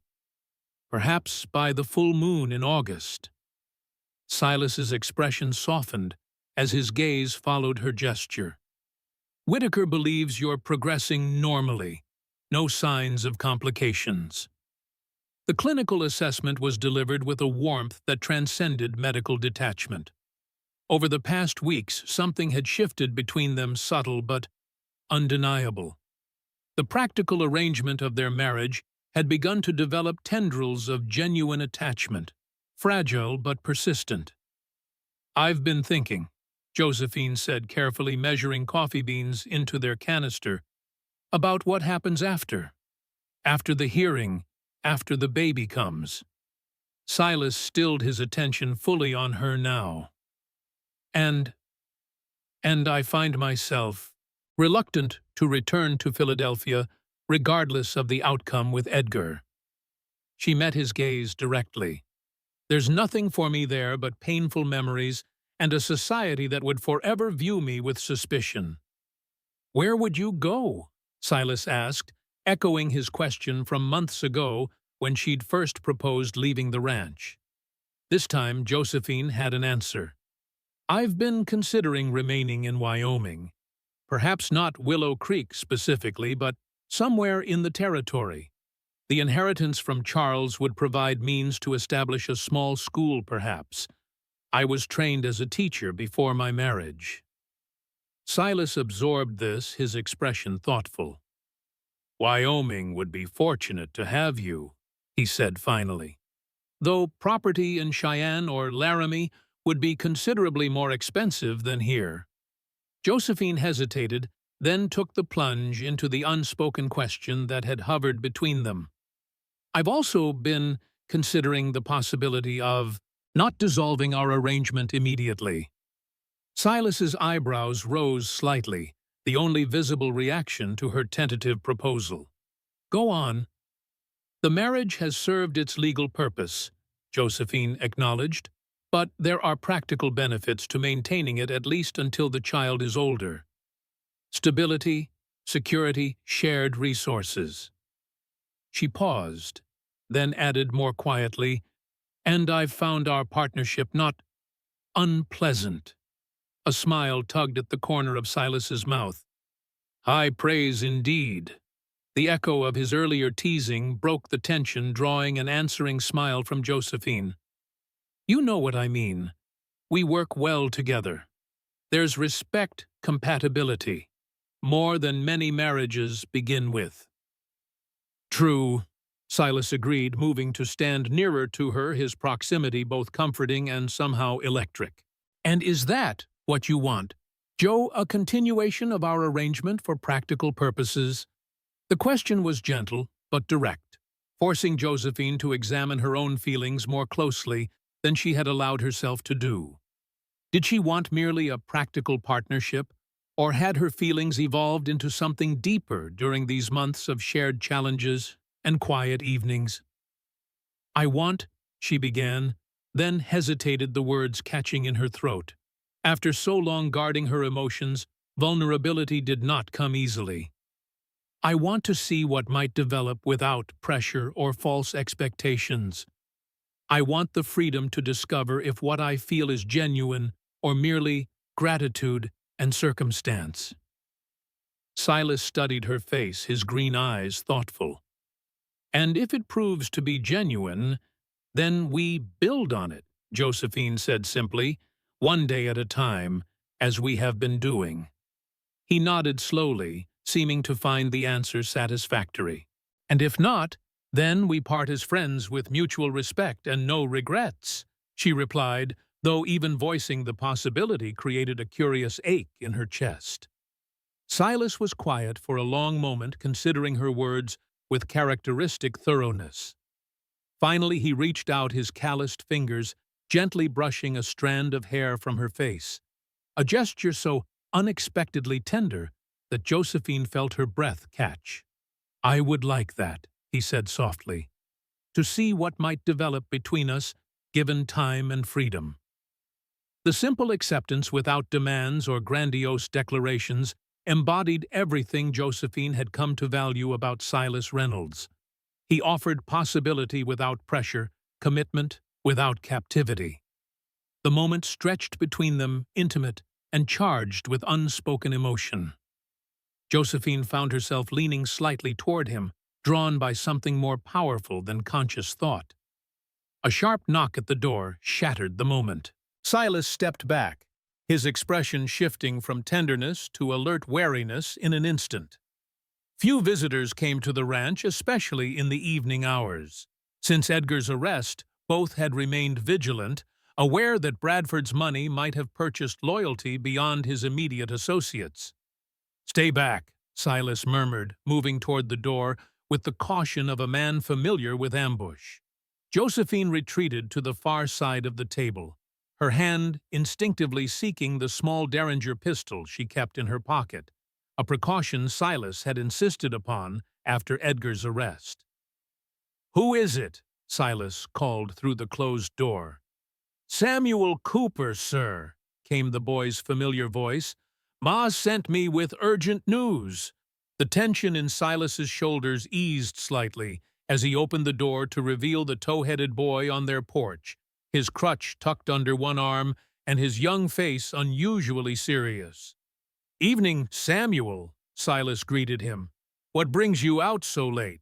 "It's Mr. Bradford, sir," Samuel reported, stepping inside at Silas's gesture. "He's escaped." The simple statement sent a chill through Josephine, her momentary sense of security evaporating like morning mist. "Escaped how?" Samuel turned to her, his expression apologetic, as if personally responsible for delivering such distressing news. "Overpowered Deputy Collins when he brought supper. Took his gun and horse. Sheriff's forming a search party, but Mr. Bradford's got at least an hour's head start." Silas's expression darkened. "Any indication where he might be headed?" Samuel shook his head. "Sheriff thinks he'll make for the territorial border, try to reach the railway at Cheyenne." "Or he could be coming here," Josephine said quietly, voicing the fear that had immediately formed in her mind. "To eliminate the primary witness against him." Silas nodded grimly. My thought exactly. He turned back to Samuel. Does your mother know you've come to warn us? Yes, sir. She sent me. Said to tell you she's loading Pa's old shotgun and keeping watch until this is settled. Despite the gravity of the situation, a brief smile touched Silas's lips. Mrs. Cooper is a formidable woman. Thank her for the warning, Samuel. You should head back. Now, it's not safe on the roads after dark, with Bradford loose. The boy straightened clearly, wanting to appear brave. I can stay, help keep watch. I'm good at spotting movement even at night. Silas placed a hand on the boy's shoulder. I know you are, but your mother needs you more, and I'd rest easier knowing you were safely home. Though visibly disappointed, Samuel nodded his understanding. Yes, sir. Ma said to tell you she sent word to Dr. Whitaker, too. He'll spread the alert in town. Good, Silas said, moving to the cabinet where he kept a rifle. I'll escort you partway back. Make sure the road is clear. Josephine stepped forward. Silas, you can't leave. Just to the ridge, he assured her, checking the rifle's loading mechanism with practiced efficiency. I can see the Cooper farm from there. Make sure Samuel reaches home safely. Bolt the door behind me. I won't be gone more than 20 minutes. The rational part of Josephine understood the necessity. Samuel's safety was paramount, and the boy had risked himself to bring them warning. Still, the thought of being alone, even briefly with Edgar, potentially in the vicinity, sent fear coursing through her. Take this, Silas said, removing a revolver from a drawer and placing it on the table. You remember how to use it. Josephine nodded. Weeks earlier, recognizing the potential for danger, Silas had insisted on teaching her the basics of firearms. She had proven a quick study, her natural precision an asset in handling the weapon. 20 minutes, she repeated, steeling herself against the fear. Not a minute longer. Silas's expression softened briefly. Not a minute longer, he confirmed, touching her hand briefly before turning to Samuel. Let's go, young man. Your mother will be worried. As they departed, Josephine secured the door as instructed, checking windows and moving the revolver to a more accessible position on the kitchen table. With deliberate calm, she continued the evening preparations, lighting lamps against the gathering dusk, setting water to boil for tea, maintaining the routine of normalcy despite the anxiety churning within. Outside, the sun had nearly set, casting long shadows across the yard. The horses in the corral moved restlessly, sensing the tension in the air. Josephine watched through the window as Silas and Samuel disappeared over the ridge that separated the ranch from the main road, the boy's distinctive gait visible even at a distance. Alone in the cabin, Josephine found herself acutely aware of every sound, the creak of the wooden walls as they cooled in the evening air, the distant lowing of cattle, the soft whisper of wind through the nearby pines. Each noise seemed magnified by her heightened senses, potential harbingers of danger. The baby kicked vigorously, responding to her tension. Josephine placed a soothing hand over the movement. It's all right, little one, she murmured. Your father will be back soon. The words slipped out unbidden. Your father, referring to Silas with a title that until now she had reserved in her thoughts for Charles. Yet somehow it felt right, this gradual shifting of roles. Whatever legal and biological realities existed, Silas had stepped into the space of protector and provider for both her and the unborn child, with a dedication that transcended obligation. A sudden noise from the rear of the cabin startled her from these reflections, a faint scraping as of boot against wood. Josephine froze, straining to listen. It came again, more distinct this time. Someone was on the back porch, attempting to be quiet, but betrayed by the loose board Silas had been meaning to repair. Heart pounding, Josephine moved silently to the table, fingers closing around the revolver's grip. If it was Silas returning early, he would have called out, would have approached from the front where he'd departed. The back door handle turned slowly, testing. Finding it locked, the intruder paused. Then came a soft, familiar voice that sent ice through Josephine's veins. "Josephine, I know you're in there. We need to talk." Edgar. His cultured tones carried easily through the door, deceptively calm despite the circumstances of his escape. "Open the door, Josephine. I'm not here to harm you. I just want to talk before this situation deteriorates further." Josephine remained silent, moving to position herself behind the heavy oak table, the revolver steady in her hands. Edgar might claim peaceful intentions, but she had seen the cold calculation in his eyes when his facade cracked, had witnessed the depth of his determination to control the Bradford legacy and her child's place in it. "This misunderstanding has gone far enough," Edgar continued when she didn't respond. "The evidence against me is circumstantial at best. Charles's death was tragic but natural. You know that deep down."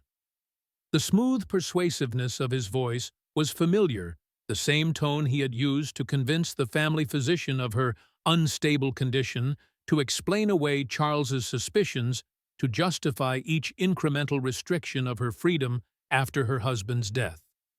"The authorities in Philadelphia will never believe these wild accusations," Edgar pressed. "They know the Bradford name, respect our family's position.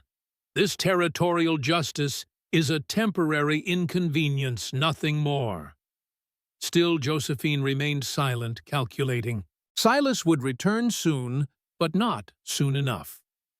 Edgar's patience would wear thin, and when it did— "I'm offering you a way out, Josephine," Edgar said, his voice hardening slightly. "Drop the charges. Return to Philadelphia with me. Your position in society will be restored, your child raised with all the advantages of the Bradford name and fortune.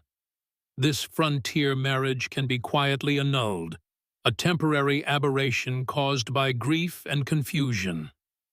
The offer was almost laughable in its presumption that she would willingly return to his control, would abandon the freedom and security she had found for the gilded cage he had constructed in Philadelphia.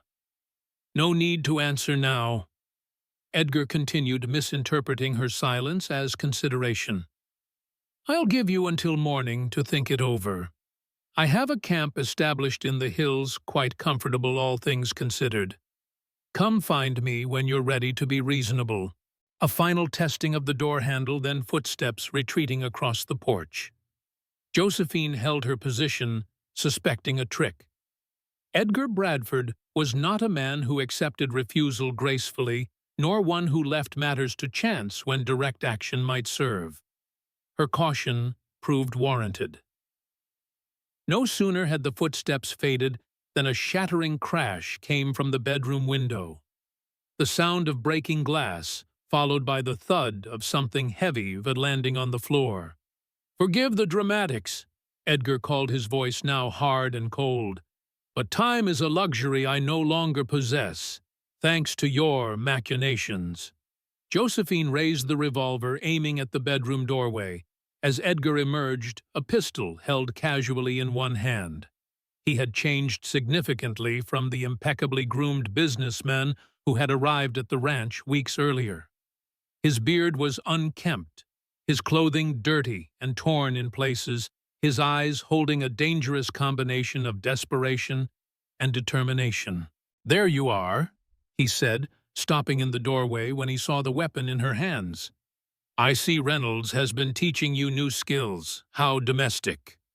"Take one more step, and you'll discover just how well I've learned," Josephine warned, her voice steadier than she felt. Edgar smiled thinly. "Always so fierce, Josephine. It's what Charles admired about you, you know. Your spirit. I found it merely inconvenient." "What do you want, Edgar?" Josephine demanded, maintaining her aim. "You must know you can't escape the territory. They'll be watching every road, every pass." What I want is what's rightfully mine, Edgar replied, his facade of civility slipping further. The Bradford legacy, the company, the fortune, Charles was too weak to properly steward. Everything I've worked for, sacrificed for. Including your brother's life, Josephine challenged. Edgar's expression hardened. Charles was a fool. He had everything, wealth, position, respect, and risked it all over some minor financial irregularities. He would have destroyed the family name with his self-righteous exposé. The casual admission of his crime's financial fraud, if not outright murder, stunned Josephine despite her suspicions. So you killed him. I protected the family interests, Edgar corrected coldly. As I've always done. Charles was weak sentimental. The Bradford Empire requires stronger hands. And I was just another obstacle, Josephine said, understanding dawning. Another inconvenience to be removed. You could have been an ally, Edgar countered. A properly grateful widow content with the comforts provided, uninterested in business matters. Instead, you became a liability, asking questions, seeking records, eventually fleeing with evidence that could destroy everything I've built. His gaze dropped to her swollen belly, calculation evident in his expression. The child, however, remains valuable. The last Bradford heir properly guided under my guardianship. The implication sent a chill through Josephine's spine. You'll never touch my child, Edgar.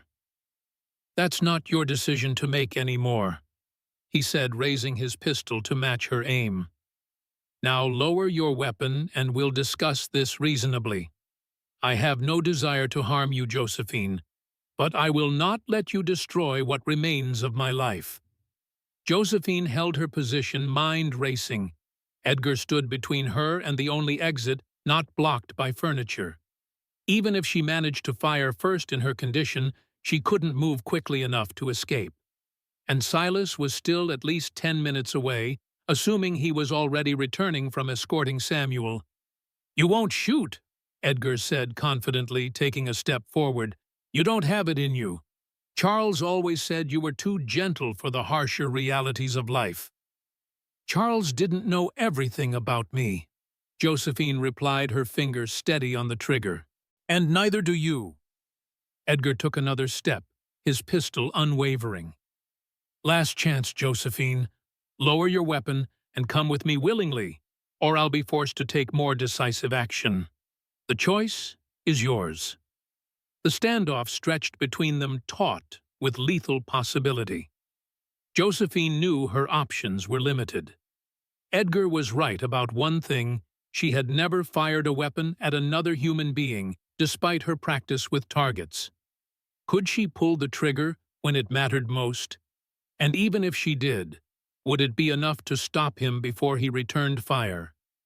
The decision was made for her by a sharp, sudden pain that lanced through her abdomen, stealing her breath and momentarily breaking her concentration. The revolver wavered in her grip as she gasped, her free hand moving instinctively to her belly. Edgar noticed the lapse immediately, a predatory smile spreading across his face. It seems my nephew has impeccable timing, he observed, advancing another step. Perhaps he recognizes family when he hears it. Another contraction seized Josephine, stronger than the first, confirming what she had feared since Samuel's arrival with the news of Edgar's escape. The stress, the fear, the physical tension all had conspired to trigger labor weeks earlier than expected. It's too soon, she gasped, fighting to maintain her aim despite the pain. The baby isn't due for another month. Unfortunate, Edgar said, seemingly unmoved by her distress. But not insurmountable. Philadelphia has excellent medical facilities far superior to the frontier butchery you'd receive here. He was close now, close enough that the pistol in his hand was unmistakably trained on her heart. The weapon, Josephine, now. Another contraction gripped her, this one strong enough that the revolver slipped from her fingers, clattering onto the table. Edgar moved swiftly, securing it and tucking it into his belt. "There," he said with cold satisfaction. "That wasn't so difficult, was it? Now we'll need to move quickly. My associates are waiting with a wagon about a mile east. We can be across the territorial border by dawn." "I'm in labor," Josephine protested, clutching the edge of the table as another wave of pain washed over her. "I can't travel." Edgar's expression hardened. "You can and will. The contractions are still far apart, early stages only. We'll have plenty of time to reach proper medical care." He reached for her arm, his grip painful as he pulled her toward the door. Josephine resisted another contraction, nearly bringing her to her knees. "Edgar, please," she gasped, genuine fear coloring her voice. "The baby will come too soon. If we travel now—" "Enough!" Edgar snapped, his facade of concern evaporating entirely. "I've indulged your hysteria for too long. The child is a Bradford, and Bradfords are resilient. Now move, or I'll carry you myself." As he yanked her toward the door, a new voice cut through the cabin calm, deadly serious and achingly familiar. "Let her go, Bradford." Silas stood in the doorway, rifle raised, his expression a study in controlled fury. Behind him, the night had fully descended, the rising moon casting him in silver silhouette. Edgar's reaction was immediate. He pulled Josephine against him, pistol pressed to her temple. "Reynolds, right on cue. Put down the rifle or your wife will suffer the consequences." Silas remained motionless, his aim unwavering. "You're not leaving with her, Bradford. Not tonight, not ever." "I don't think you're in a position to make demands," Edgar replied, backing slowly toward the rear door, dragging Josephine with him. "I have nothing left to lose. Can you say the same?" Josephine met Silas's gaze across the room, trying to communicate through the pain clouding her vision. Another contraction seized her stronger than the last, causing her to cry out, despite her determination to remain silent. Something shifted in Silas's expression, a recognition of her condition, a calculation of risks. "She's in labor," he said, his voice level, despite the tension evident in his posture. "She needs medical attention, not a cross-country flight." "A convenient claim," Edgar scoffed. "More likely a ploy to delay us until the sheriff arrives." "It's no ploy," Silas insisted, his professional demeanor asserting itself. "Look at her, Bradford. The pallor, the breathing pattern, the posture. As a doctor, I'm telling you, she's in active labor. Take her now, and you risk both her life and the child's." Doubt flickered briefly across Edgar's features as he glanced at Josephine, noting the perspiration on her brow, the way she hunched protectively around her belly. "Even if that's true, I can't stay. And I won't leave without her. She's the only witness who can testify against me." "Not the only one," came another voice from outside the rear door. Dr. Whitaker stepped into view, his own revolver trained on Edgar's back. "I've examined the evidence myself, Bradford. The poison in your possession, your brother's journal, your own damning admissions. Josephine isn't the only one who can place the noose around your neck." Edgar's head whipped around his momentary confusion, allowing Josephine to wrench herself partially free from his grasp. As she stumbled forward, another contraction hit with such force that her knees buckled, sending her to the floor with a cry of pain. The distraction was all Silas needed. With lightning speed, he closed the distance between them, disarming Edgar with a precise strike that sent the pistol flying from his hand. Bradford fought back with surprising strength, for a businessman, landing a solid blow to Silas's jaw before Whitaker entered the fray, restraining Edgar's arms. "Enough!" Whitaker commanded as Edgar continued to struggle. "It's over, Bradford. The sheriff and his deputies are surrounding the property as we speak." As if to confirm his words, multiple footsteps sounded outside, followed by the authoritative voice of Sheriff Wallace. "Bradford, come out with your hands up, or we're coming in shooting." The fight seemed to drain from Edgar all at once, his shoulders slumping in defeat, as the reality of his situation finally registered. Whitaker maintained his grip, nodding to Silas. "See to your wife. I've got him." Silas was already kneeling beside Josephine, his hands gentle as he helped her to a sitting position. "How far apart are the contractions?" he asked, professional concern temporarily overriding all other emotions. 3, maybe 4 minutes, Josephine managed between labored breaths. "It's happening too fast, Silas. Something's wrong." His expression remained calm, though she could see the worry in his eyes. "Let's get you to the bedroom. Can you walk?" Before she could answer, another contraction seized her more powerful than any previous. "No," she gasped when it finally subsided. "I don't think I can move." Silas nodded immediately, adapting to the situation. "Then we'll manage here. Whitaker," he called to the older doctor, "I need your assistance once Bradford is secured."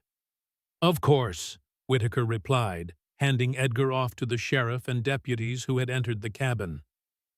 "Bradford's no longer a threat. We can focus on Mrs. Reynolds now." Edgar, his wrists now bound behind him, stared at Josephine with a mixture of fury and disbelief. "This changes nothing," he spat. "The authorities in Philadelphia will never—" "Save it for the Judge Bradford," Sheriff Wallace interrupted, guiding him toward the door. "You've got enough charges against you now to hang 10 men even without the murder accusation." As Edgar was led away, Josephine felt a curious sense of closure despite the pain racking her body. The man who had killed her husband, who had threatened her child's future, who had driven her across the country in desperate flight, he was finally, truly defeated. But there was no time to dwell on this victory. Another contraction built, stealing her breath and narrowing her world to the immediate physical reality of bringing new life into the world far sooner than anticipated. Silas worked with quiet efficiency, directing the sheriff's wife, who had accompanied the search party, to gather clean linens and hot water. Whitaker joined him after ensuring Bradford was securely in custody, the two doctors falling into the natural rhythm of colleagues with a shared purpose.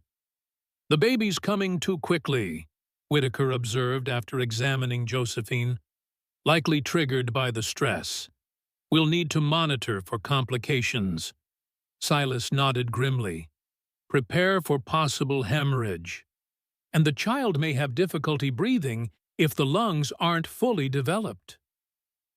The clinical exchange might have frightened Josephine under different circumstances, but now she found it oddly reassuring evidence of the skill and experience that would help her and her child through this unexpected crisis.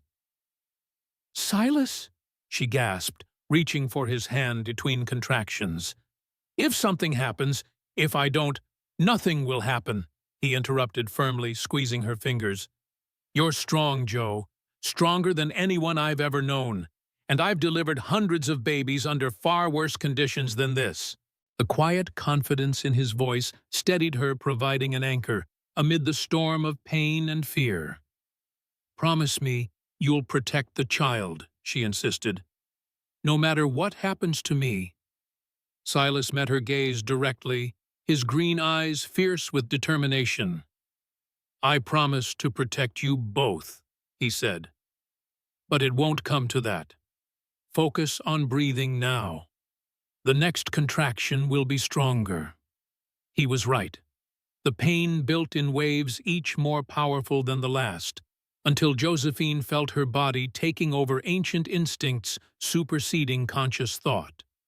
Distantly, she was aware of Silas's calm instructions, of Whitaker's supporting presence, of the sheriff's wife holding her hand and murmuring encouragement.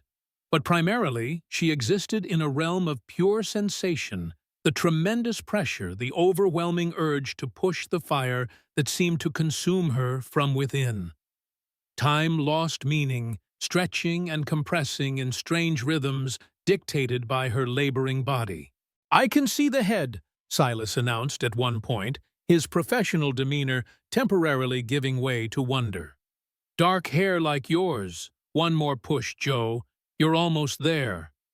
Gathering her remaining strength, Josephine bore down with everything she had, a primal sound escaping her throat, as she fought to bring her child into the world.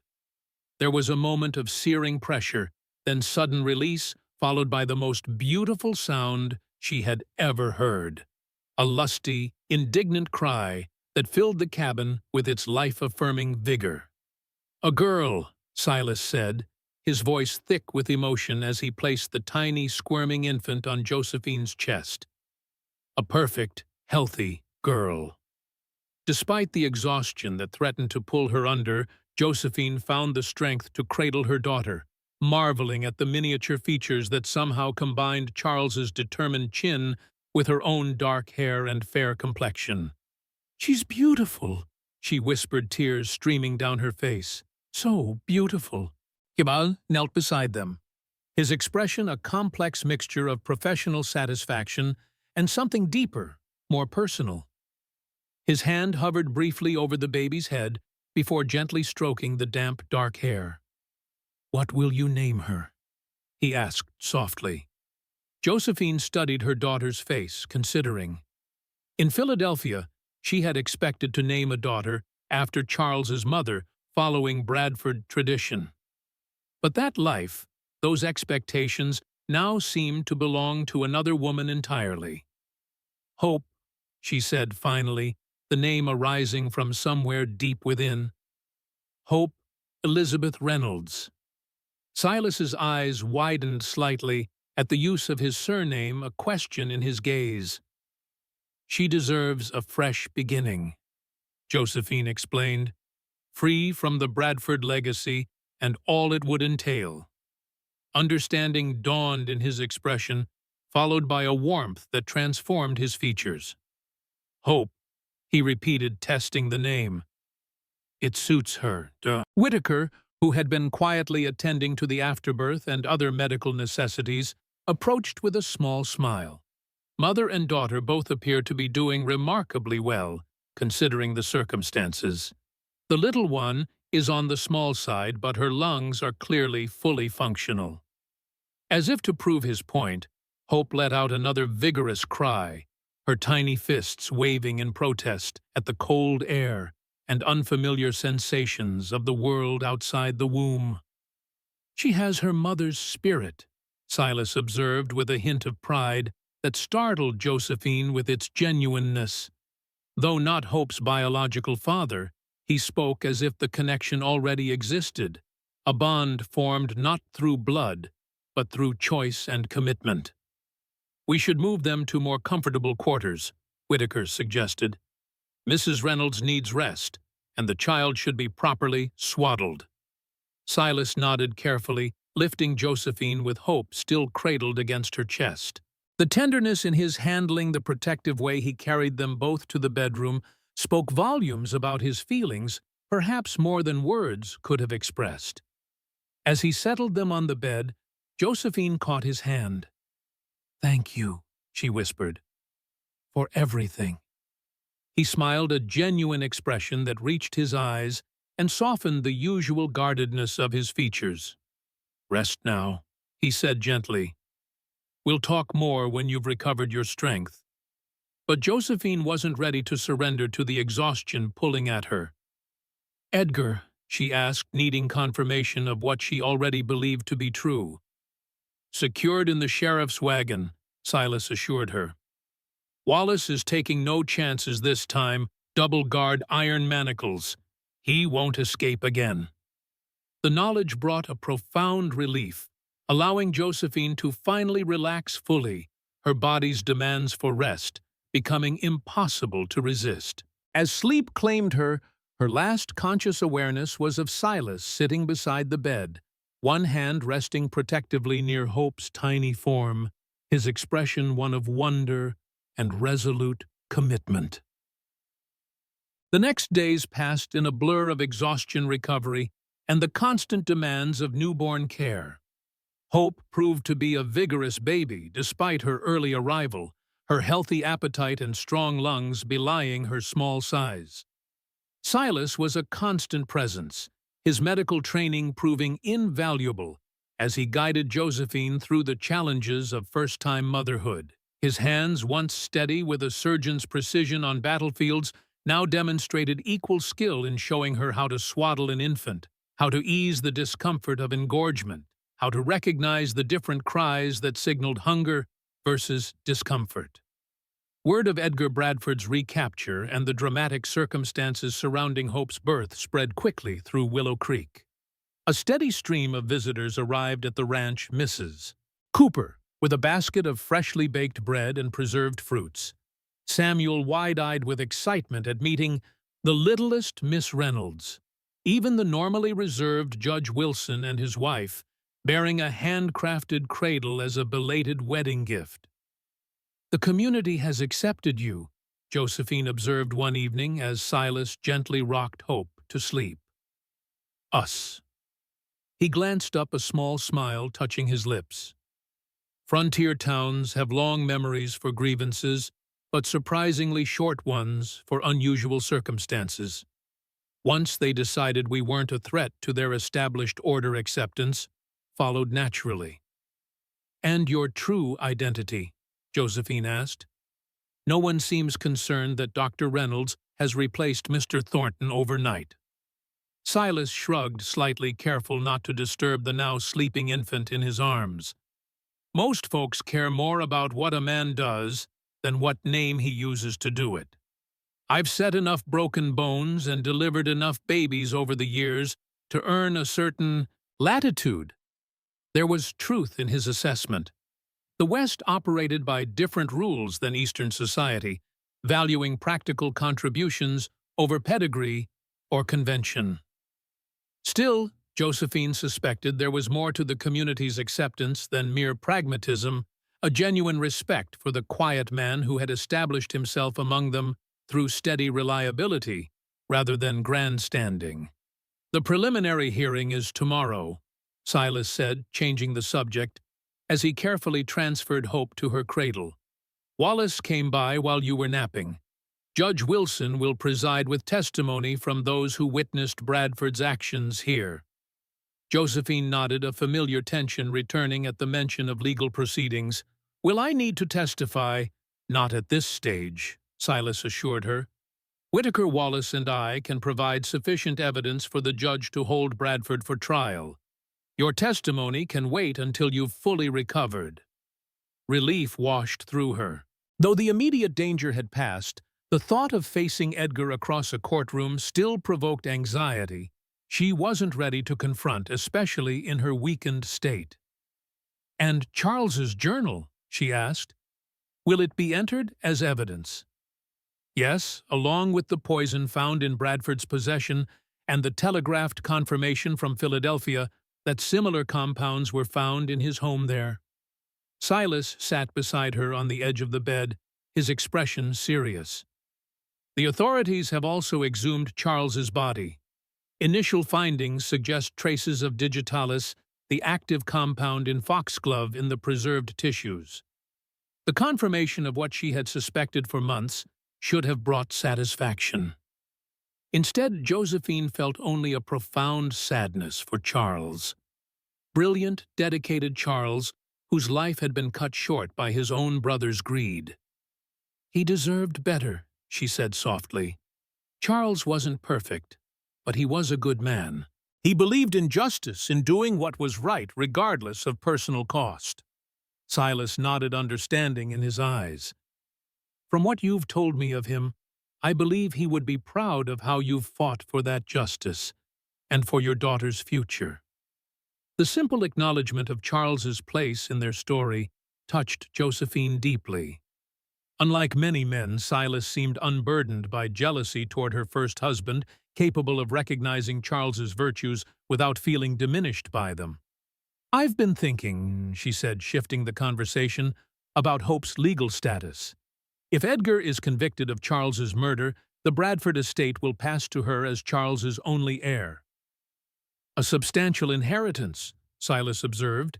It would secure her future provide opportunities many in the West can only dream of. But at what cost? Josephine countered. The Bradford name carries weight in Philadelphia society, yes, but also expectations, obligations. The same pressures that constrained Charles, that corrupted Edgar. Silas studied her face, reading the unspoken question in her expression. You're considering refusing the inheritance on her behalf. Not refusing entirely, Josephine clarified, but perhaps establishing a trust managed by neutral parties that would provide for her education and security without tying her to Philadelphia or the Bradford legacy. A wise compromise, Silas said with approval. She would have resources without being defined by them. Josephine nodded, relieved by his understanding. And it would allow us to remain here to build a life away from the shadows of the past. The casual us slipped out unbidden, hanging in the air between them. Since Hope's birth, they had operated as a unit, as a family, without formally addressing the status of their marriage beyond its practical legal function. Silas seemed to recognize the significance of the pronoun.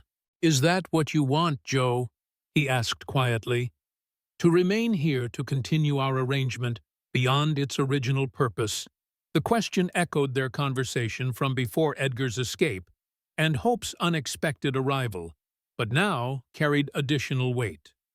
They were no longer discussing hypothetical futures, but making decisions that would shape 3 lives, hers, his, and their daughters.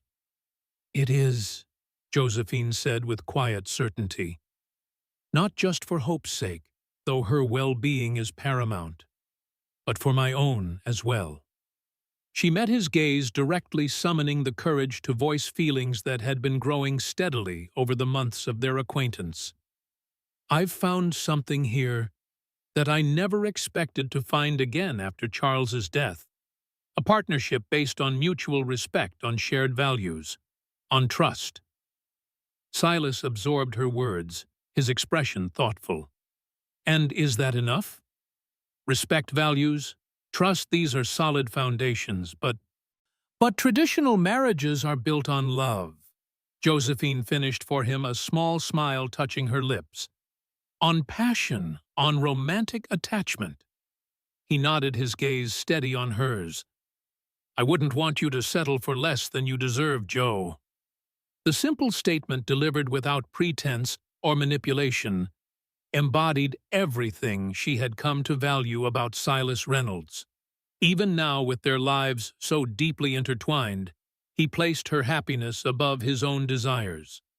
"What if I told you," Josephine said carefully, "that what began as practical arrangement has become something more, at least for me?"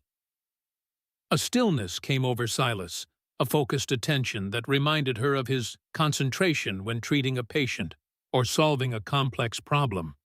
"More in what way?" "In every way," she admitted, vulnerability making her voice softer. "I find myself thinking of you when we're apart, taking pleasure in your company when we're together. I admire your integrity, your quiet strength, the careful way you move through the world. And yes, I feel an attachment that goes beyond friendship or convenient partnership." The confession hung between them, honest and unadorned. Josephine waited, heart racing, for his response. Silas moved closer, taking her hands in his. "Since you arrived that night in the rain," he said, his voice low and serious, "I've felt as if something long dormant within me was slowly awakening. Something I thought had died on those battlefields with the men I couldn't save." His fingers tightened gently around hers, the contact grounding them both in the moment's significance. "I told myself it was merely the satisfaction of being useful again, of having purpose beyond mere survival.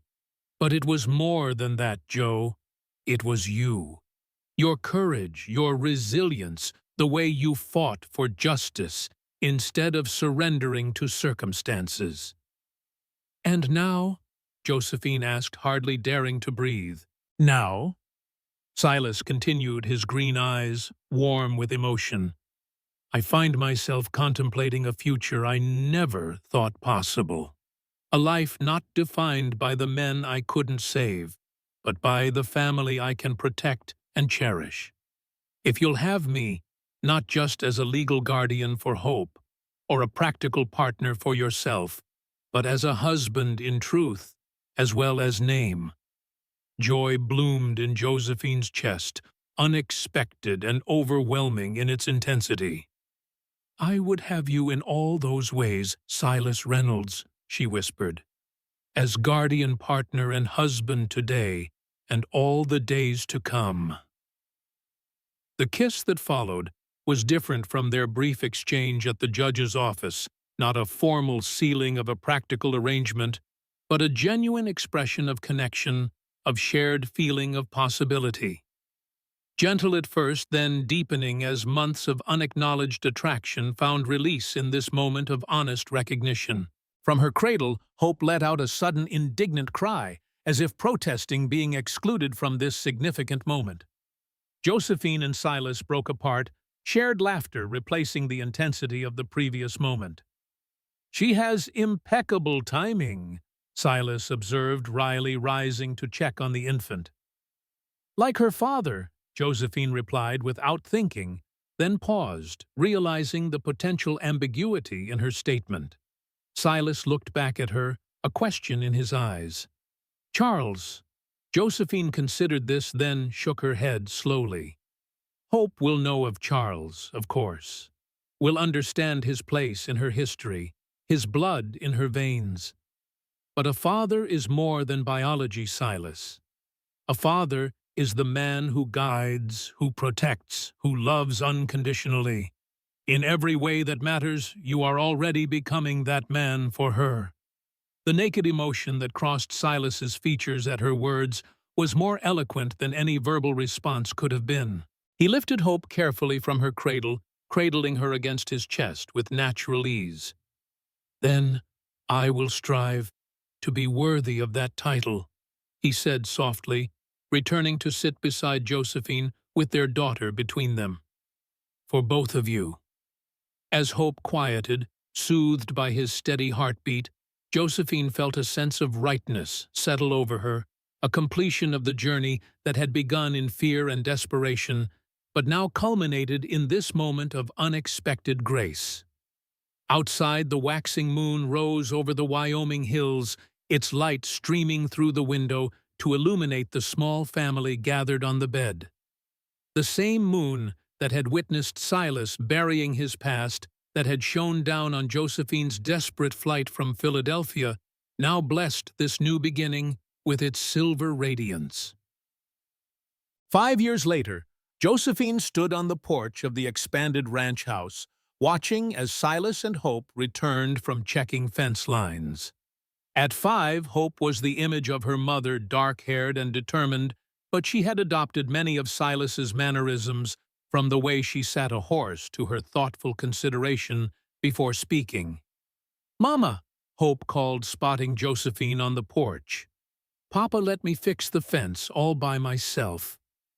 "With a little help," Silas corrected, swinging down from his horse before lifting Hope to the ground. The proud affection in his expression as he watched his daughter race toward the porch spoke volumes about the bond that had formed between them, a connection built not through blood, but through countless small moments of care and guidance. Josephine smiled, one hand resting on her swollen belly, where their second child, this one conceived in love on their second wedding anniversary, was due in less than a month. "I'm sure you did wonderfully, sweetheart," she said, as Hope bounded up the steps to place a small hand on her mother's stomach. "Is my brother moving today?" Hope asked eagerly. "Sister," Silas corrected with a smile, joining them on the porch. They had decided not to argue about the baby's gender, each playfully insisting on their preference. "Brother," Hope maintained, stubbornly, making Silas chuckle as he dropped a kiss on Josephine's forehead. before bending to do the same to Hope. "Go wash up for supper, Wildcat," he said, using the nickname he'd given her when she first began toddling around the ranch with fearless curiosity. "Samuel is coming for dinner." As Hope scampered inside, Silas drew Josephine into his arms, his hand joining hers on her belly. "How are you feeling? Ready to not be pregnant anymore?" Josephine admitted with a rueful smile. "But happy." Silas's expression softened as he looked at her. 5 years had etched a few more lines around his eyes, but had only deepened the bond between them. What had begun as a marriage of convenience had blossomed into something neither could have anticipated, a love that had grown steadily stronger with each passing season. "Any word from Philadelphia?" he asked, knowing she had received a letter earlier that day. Josephine shook her head. "Just the usual updates from the trust administrators.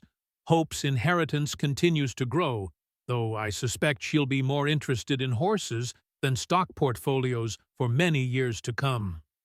Edgar Bradford had been found guilty of his brother's murder, the evidence from Charles's journal and the poison samples proving conclusive once properly examined. His execution had brought a somber closure rather than satisfaction, a final severing of Hope's connection to the Bradford legacy of ambition and betrayal. The Bradford estate, as Josephine had arranged, was held in trust for Hope until her 25th birthday, managed by a committee of Charles's most trusted colleagues from the medical college.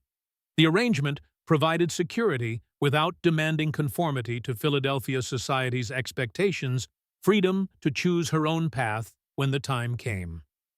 "Samuel's looking forward to showing her the new foal," Silas commented, changing the subject. The Cooper boy, now a young man of 15, had become like an older brother to Hope, his early physical challenges never limiting his horsemanship or his gentle patience with the energetic child. "She talks of nothing else," Josephine laughed. "I believe we're raising a horse trainer rather than a proper young lady." "Perish the thought," Silas replied with mock horror. "A daughter of ours defying convention unimaginable." The shared joke acknowledged their own unconventional path, the widow and the reclusive doctor building a life from the broken pieces of their respective pasts. Together, they had transformed Silas's isolated homestead into a thriving ranch that also served as an unofficial medical station for the surrounding area. Silas no longer hid his surgical skills, though he maintained a selective practice focused on those most in need, rather than seeking the professional acclaim that had once been his burden. Josephine, for her part, had established a small school in the renovated barn, teaching the children of neighboring ranches alongside Hope.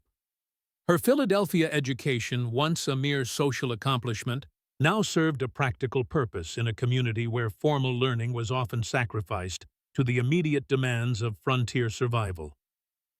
"Penny for your thoughts," Silas murmured as the setting sun bathed the ranch in golden light. Josephine smiled up at the man who had become her world. "I was just thinking how fortunate I am that you happened to be home that night when a desperate pregnant woman appeared on your doorstep." Silas shook his head, his eyes warm with love. "Wasn't fortune, Joe. Some things are just meant to be." As they followed their daughter inside, Josephine knew he was right. Through all the hardship and fear, through rejection and danger, she had found her way exactly where she was meant to be. In Silas's arms, she had found not just shelter from the storm, but the courage to build a life beyond it. A life where "come home" wasn't just an invitation, but a promise kept day after day, year after year, for all the days to come. Outside, the waxing moon began its ascent over the Wyoming hills, bearing silent witness to the oath made beneath its light all those years ago, an oath fulfilled not through legal obligation, but through the rarer, more precious bond of freely given love.